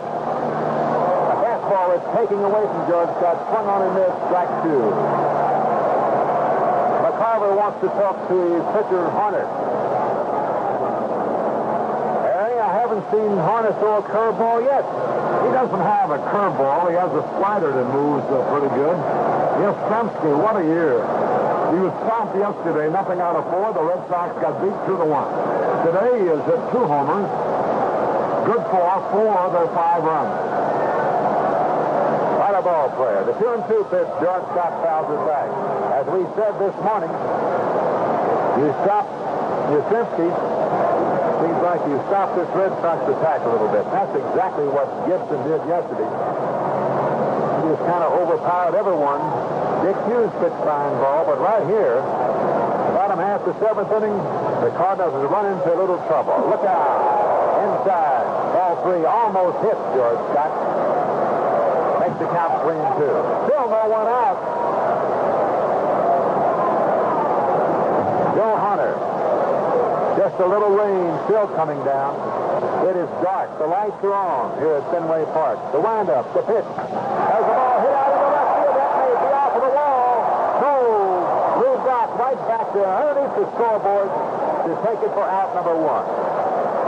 That wind is blowing from left to right. It was blowing out, I guarantee, it had been off of that scoreboard.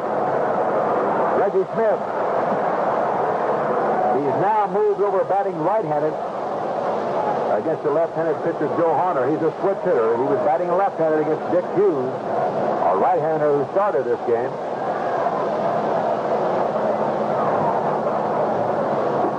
Smith 0 for 2. He has a ripple on that one, strike 1. One away. Joe Horner. Looking down on the Carver. Here's the kick. Fastball. Tries to check his swing. Fouls it off the right. Down the first base side. Back in the stand. Strike 2. Reggie Smith has an open stance right-handed, a closed stance left-handed. Joe Hunter looking at the ball, standing on the mound. Now he's on the rubber. He looks at McCarver, giving the sign. McCarver outside. As where the pitch a little bit too much outside, makes the count 1 ball and 2 strikes. One away. The scores, the Boston Red Sox 5, the St. Louis Cardinals nothing. We're in the bottom half the 7th inning. As the ball hit out into right center. Let's see if first strike can get over there. Roger Maris goes over. Roger Maris calls for it and takes it. For out number 2, that ball was hit in right center. Roger Maris, the right fielder, went over there and took that ball easy. Looks like it may be in there first. You know, Pee-wee, I just wonder whether the batting practice after the game yesterday is the answer. Petroselli, who struck out 3 times yesterday, has had a big day, and so has Yastrzemski. Jerry Adair swings on the first pitch, fouls it back. Tony Kubek and I, as I said, we were talking about that. We have never seen anybody, I know no one on our club ever went out after a World Series game and took batting practice. I've never heard of it before either.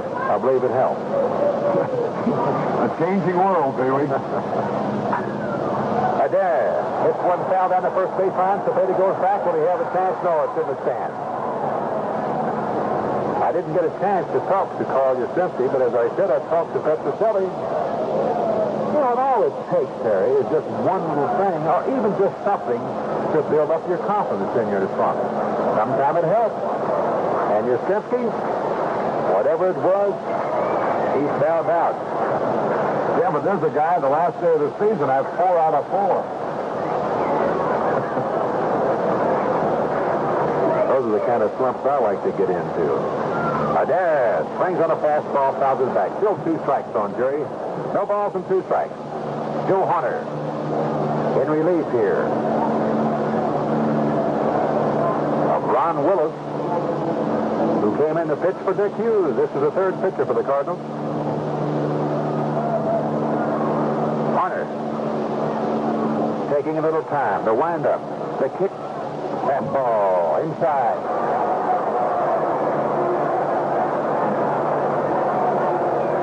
Joe Hunter fell down when he released that one.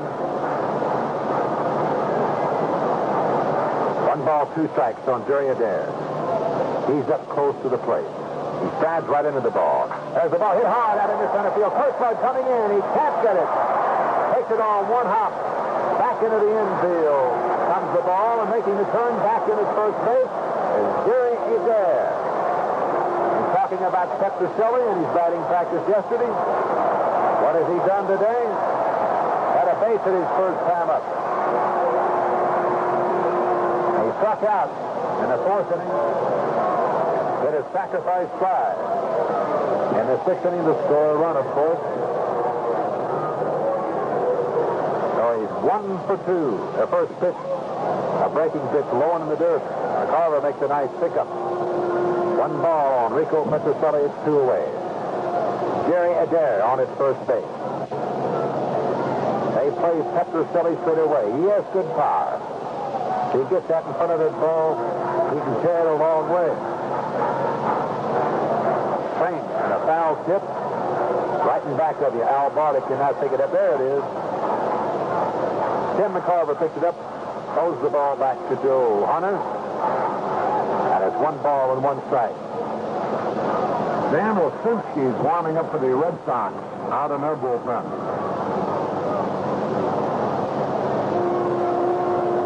1 ball, 1 strike on Rico Petrocelli. Hunter looking over to Dare at first base. Cepeda to hold him on. Here's the kick, the pitch, fastball outside. McCarver makes a bluff. Down to Cepeda at first base, no throw. 2 balls and 1 strike on Rico Petrocelli.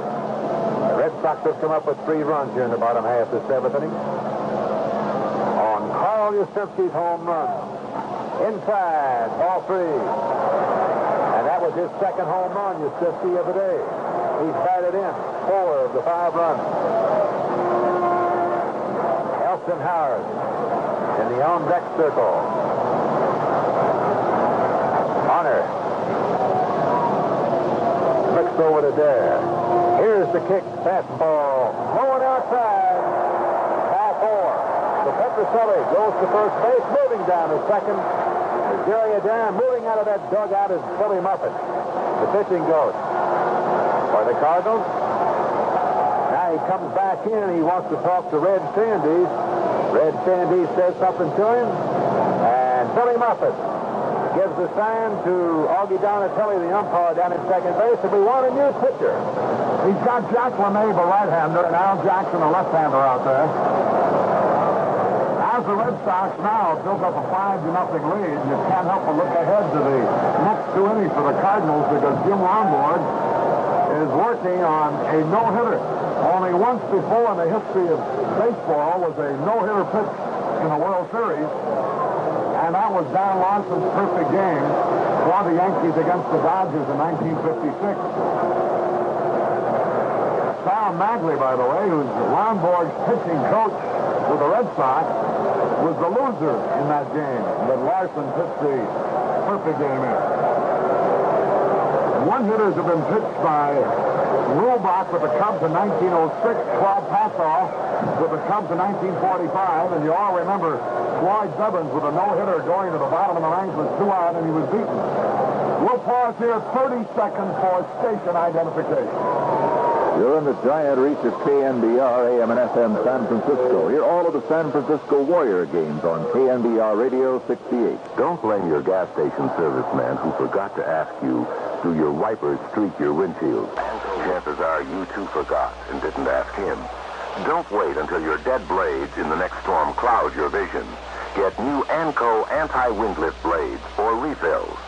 Get them the next time you buy gas.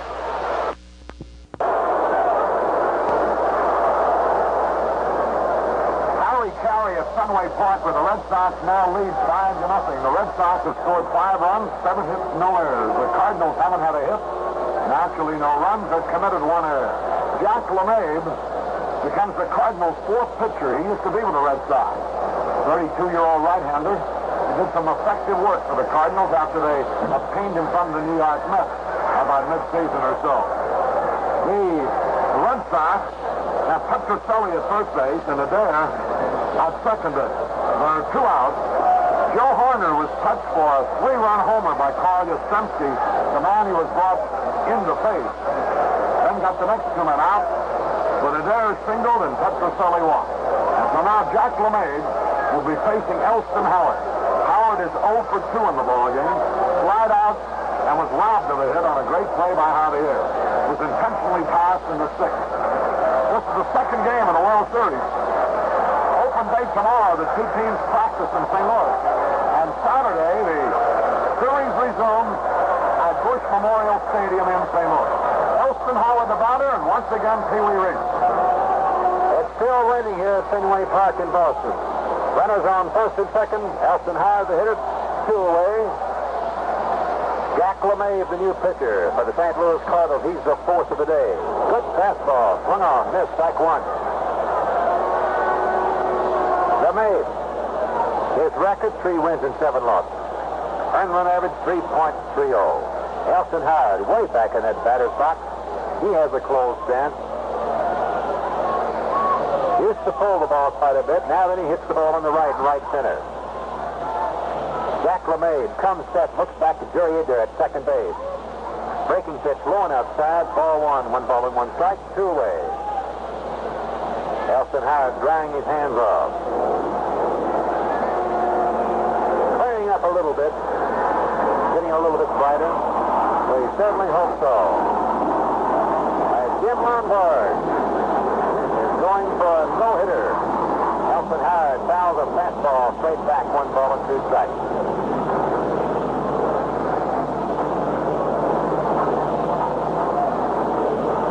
LeMay. Massaging that old horse fired up, out on the mound, gets some rosin on his hand, looks down at his catcher. Catcher Tim McCarver. 1 ball, 2 strikes on Elston Howard. He comes set. Looks back to second. Here's the curveball. It's too high. Makes the count 2-2. It's been a long inning for the Cardinals, as the Red Sox have come up with 3 runs here. Still in the bottom half, the 7th inning. LeMay looks for the sign. He comes set. The pitch. Ball hit hard down the first baseline, but it's foul.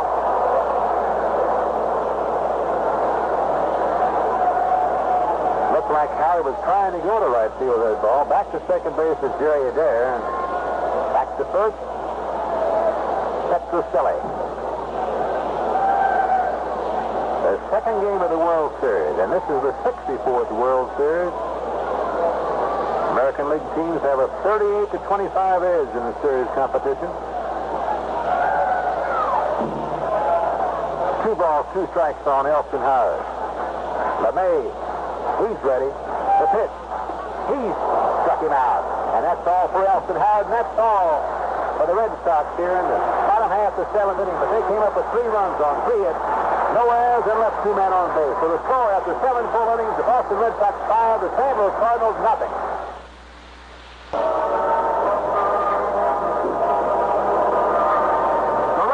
With a commanding lead of 5-0 as we go into the top of the 8th. And the St. Louis Cardinals have yet to make a hit. Jim Lonborg working on a no-hitter. Only 1 man reached base, and that on a 3-2 pitch that barely missed. Kurt Flood walked in the 7th inning. He had retired 19 in a row at that point. Now there's some line to Yastrzemski and left, and Cepeda hit perhaps the hardest ball of the day, and Petroselli made a one-handed stab of a low-line drive and 1 hop to his left, turned into a 4th play to end the 7th inning. Now it's Tim McCarver to lead it off for the Cardinals. 5-0 Red Sox over St. Louis. Once again, Pee Wee. Tim McCarver, Mike Shannon, and Julian Javier to face Jim Lonborg, the big, tall right-hander here, as we go in the top half of the 8th inning. And as you know, Lonborg has not given up a hit. On the season, he was 22-9. Kind of a tall, lean fellow, this Lonborg is. He's 6'5", weighs 200 pounds. He's 24 years old. Had what a year. And the fans are now pulling for him to go all the way here at Boston. Pee Big Cliff Keen was just telling me here that Lonborg won 8 1/3 innings against the Angels at Anaheim earlier this season with a no-hit game. Finally lost the no-hitter and also lost the contest. 5-0. Red Sox.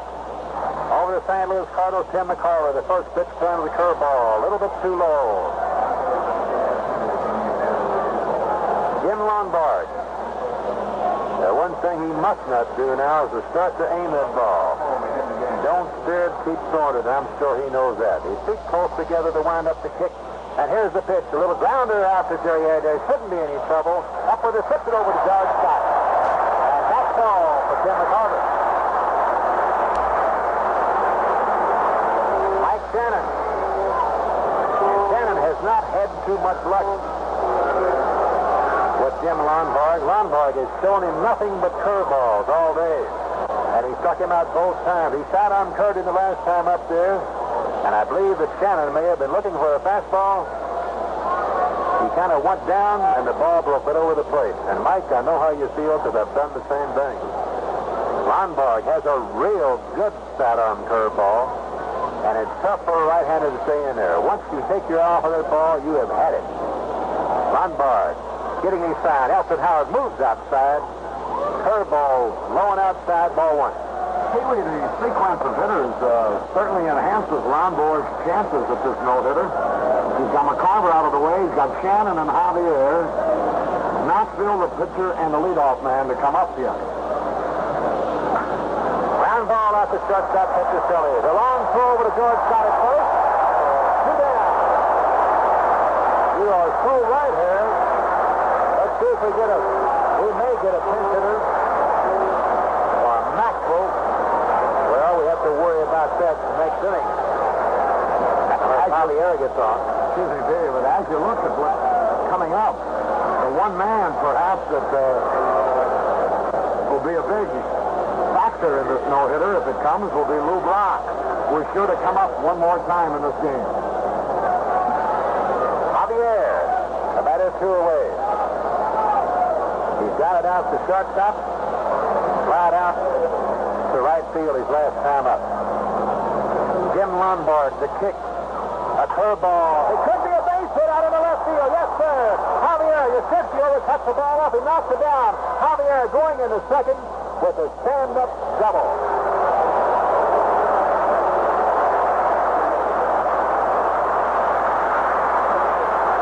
Well, there goes Jim Lonborg's double.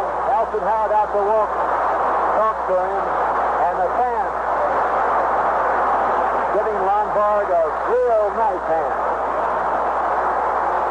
He deserves it. We have a pinch hitter for Dow Maxwell, and it's Bobby Tolan. Bobby Tolan batting for the shortstop, Dow Maxwell. And they tell me that this fellow right here, Bobby Tolan, could be the next right fielder for the St. Louis Cardinals when Roger Maris decides to retire. Quite a ball player. He's only 21 years old, Pee-wee, and he is a good ball player. He can run, he can hit, he can throw. He's got great power for a little fellow, by the way. Well, it's too bad about Jim Lonborg as he lost his no-hitter there on a double by Javier down in that left field corner. But there was no doubt about it when he hit it. It was not a cheapie. Lonborg got that curveball just a little bit inside. It looked like Javier down at second. The pitch by, look out, Tolan tries to hold up on the swing, hits the ball down to Dalton Jones. Dalton Jones throws the ball to George Scott, and that's all for the Cardinals here in the top half of the 8th inning. No runs, no hit, nor has one man left on base. The score after 7.5 innings of play, the Boston Red Sox 5, the St. Louis Cardinals nothing.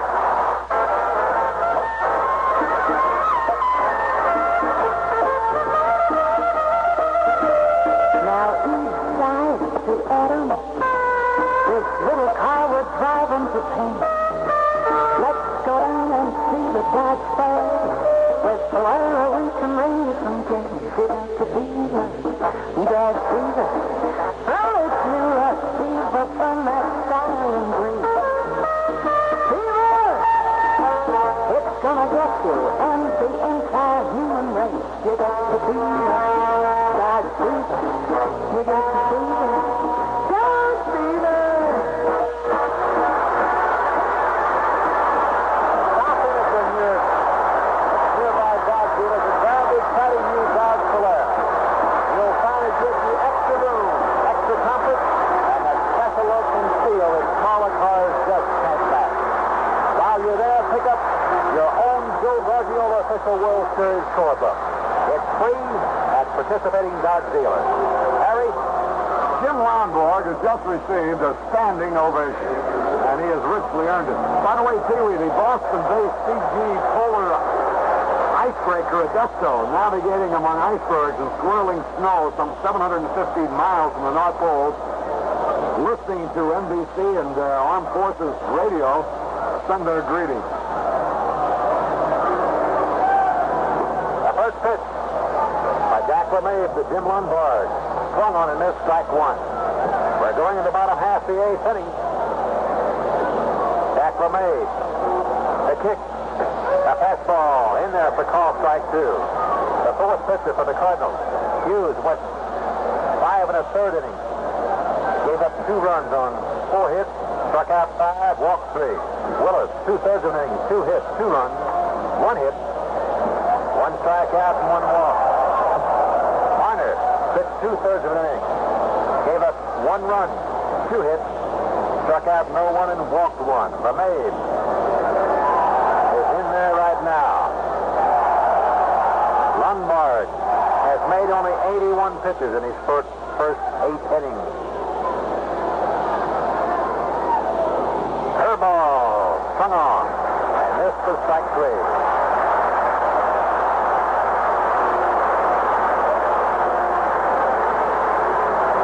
Lonborg gets a nice hand as he goes back to the dugout.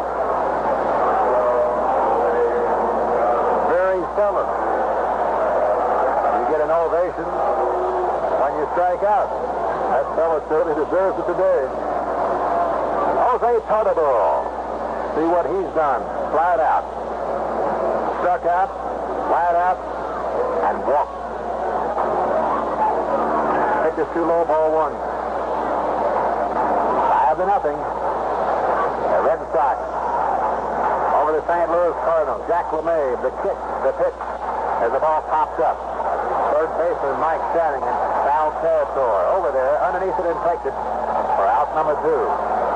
You know that the Cardinals won the first game in back of Bob Gibson by a score of 2-1, and the Red Sox trying to even it up here today in this second game at Fenway Park, and they lead by a score of 5-0. Tomorrow will be off, and the series will open up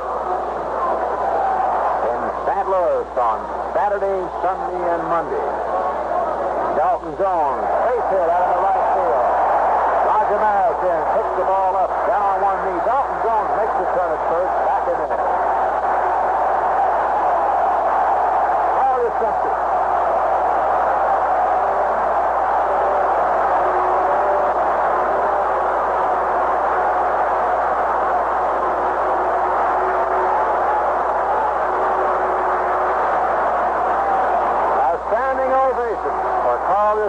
He's walked in the first inning, hit a home run in the 4th inning, right out to left field in the 6th inning, and hit a home run in the 7th inning. He's batted in 4 of the 5 runs. It's 2 out. LeMay's first pitch, curveball, base hit out in the right center. Kurt Bud over there to cut it off. Now we'll get a chance to see Kurt Bud's arm. Not too bad, but Dalton Jones goes on in the 3rd. They've been talking about Kurt Flood's arm. Threw that one pretty good. And as Carl Yastrzemski, you shut him out yesterday, but not today, as he has 2 home runs and a single.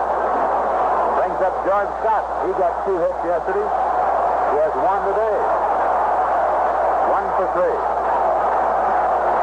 The fans are really coming to life. George Scott swings on the first pitch. Strike 1, fouls it back. Dalton Jones on his 3rd, Carl Yastrzemski on his 1st. In the bullpen for the Cardinals, the little left-hander Al Jackson. base. He'll be holding the runners on, of course. Runners on first and third. He's getting a sign. He comes set. Here's the pitch. Swing and a miss.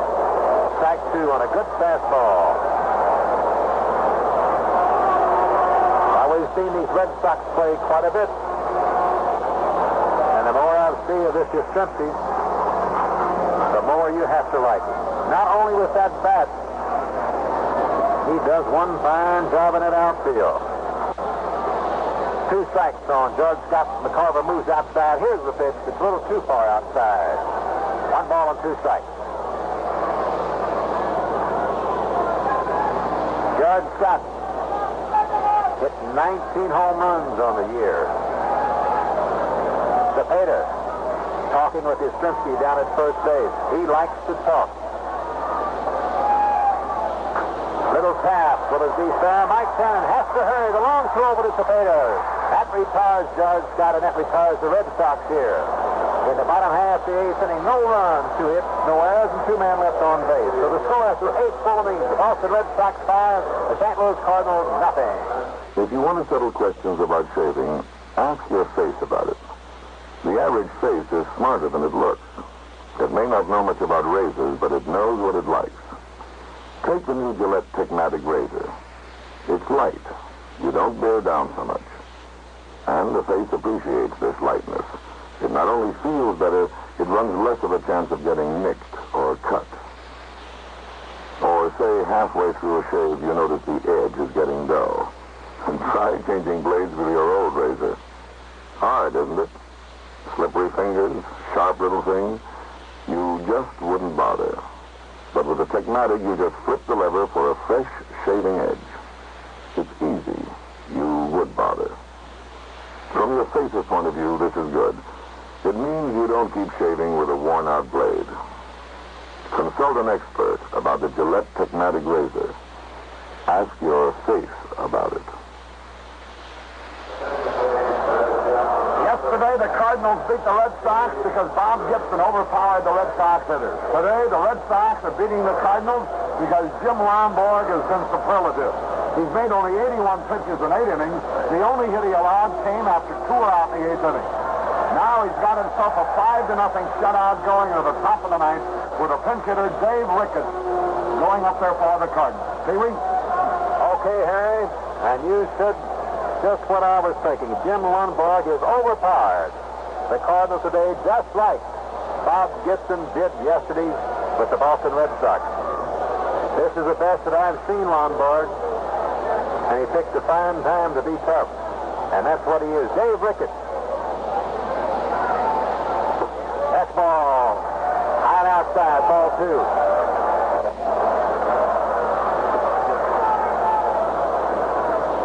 Ricketts. He's a switch hitter batting left-handed against the right-handed Jim Lonborg. The kick, the pitch, it's too low. Ball 3. Dick Williams, the manager of the Red Sox. Sal Magley, the pitching coach. Up on the step, they're watching Jim Lonborg to make sure he does not get too tired. He's been under a lot of pressure. Fastball right down in there for call strike 1.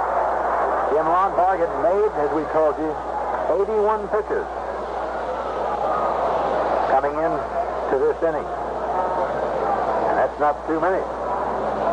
The 3-1 pitch into Dave Ricketts. It popped up. Petroselli, the shortstop, underneath it, and takes it out number 1. Just 2 outs. The Red Sox are from evening this series up.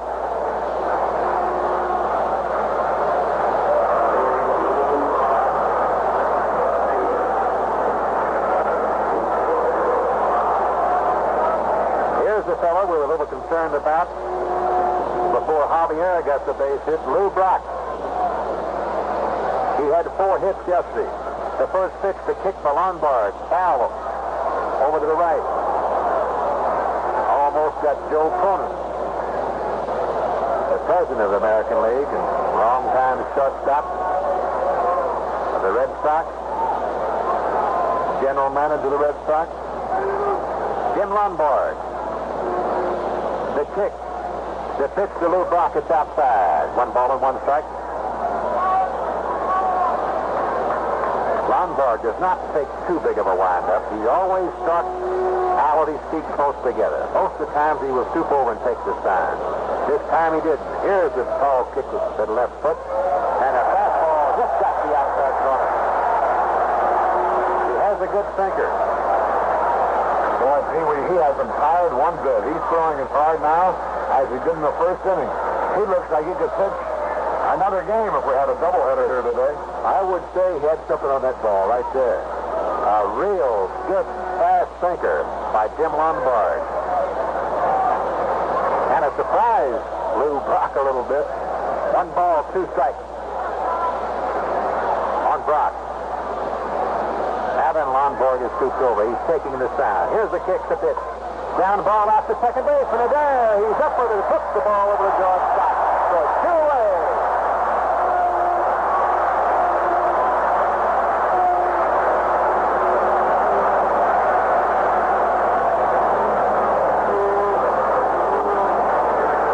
The last chance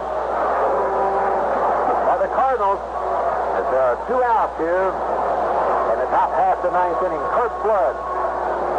The first pitch for Lonborg. Sinker, swung on, missed, strike 1. And the fans smelling victory here in Boston. And they have really turned out in this ballpark. There's a ball hit out into center field. It can be all of it. Reggie Smith underneath it and takes it for the third out. And that's all for the Cardinals here in the top half of the 9th inning. No runs, no hits, no errors, and no one left on base. And the final score, Boston 5 and St. Louis Cardinals nothing. We'll be...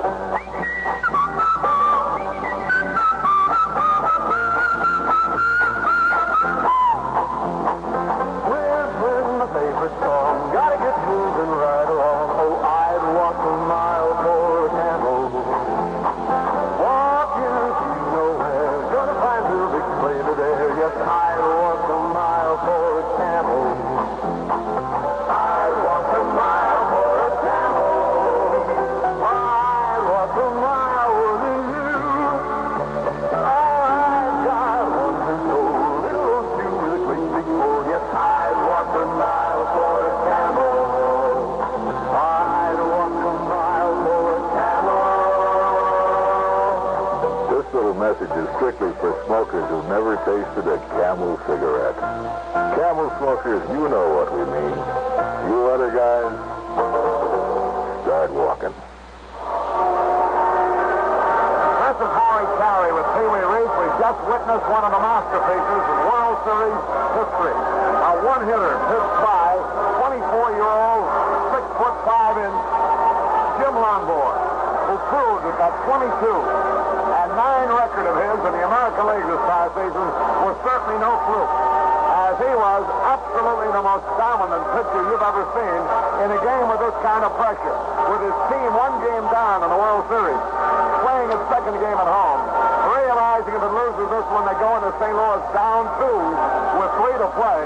A lot of pressure. And he came up with just a magnificent pitching performance. He was never in any trouble. The only hit he allowed was with 2 out in the 8th, a double by Javier into the left field corner. He didn't permit a base runner until 1 was out in the 7th, and he missed on a 3-2 pitch and then just barely. So only 2 base runners were on base against him. He faced only 29 men. Never has there been a better pitch game unless it be Don Larson's perfect game back there in 1956. Well, Harry, I saw both of them.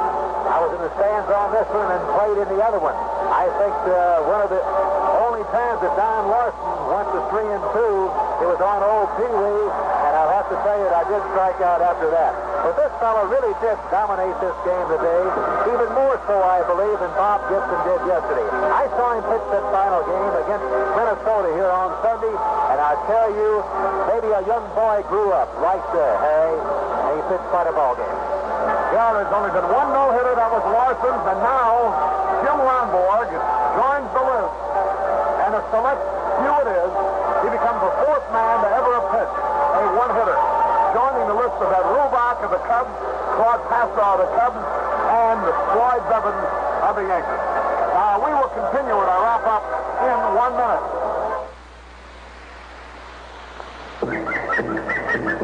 Why is it the minute you step into the average tire store, you feel like you're in the middle of some jungle? Is it the confusion, the mystery, the foreign-sounding language? Whatever the reason, it's all over. B.F. Goodrich has taken the confusion out of buying tires. How do they do it? With straight talk, plain English, which means you don't have to struggle through all that confusion over tire cords, rubber compounds, tread patterns, or sweat over a confusing array of tire grades and prices. All you do is tell the Goodrich people how you drive, how fast, how much, and they'll tell you what tire's best for you. They'll even give you a handy tire value calculator so you can pick the right tire yourself. They even save yourself some money. So the next time you hear the call of tire confusion, ignore it and let straight talk from B.F. Goodrich be your guide. Our director today, Lem Dillon. Our NBC audio supervisor, Joe Cerniello. The totals again as the Boston Red Sox have evened up the series for Boston. 5 runs, 9 hits, no errors. Jim Lonborg, a spectacular pitcher. For the Cardinals, no runs, 1 hit, 1 error. Vic Hughes, who pitched creditably, but nevertheless is the loser. So, Pee-wee, the decks are clear. And now, a day off, the Red Sox will familiarize themselves with Bush Memorial Stadium in St. Louis. The Cardinals will work out there, too. And once again, with the series tied 1 game apiece, we'll be at them Saturday from St. Louis. Okay. I will not be with you because you'll be on television, but it's been a pleasure working these 2 games with you. We'll be back with a rundown of the scoring and a review of the outstanding plays in a moment.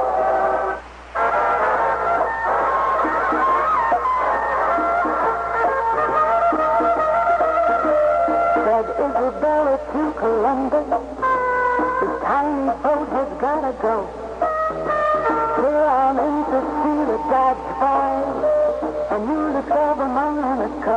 It was the Beaver, Dodge Beaver, with that big rock Beaver with a luxury plane. Beaver, see the Dodge Boys, the new world of driving is there. You got the Beaver, Dodge Beaver, you got the Beaver, Dodge Beaver.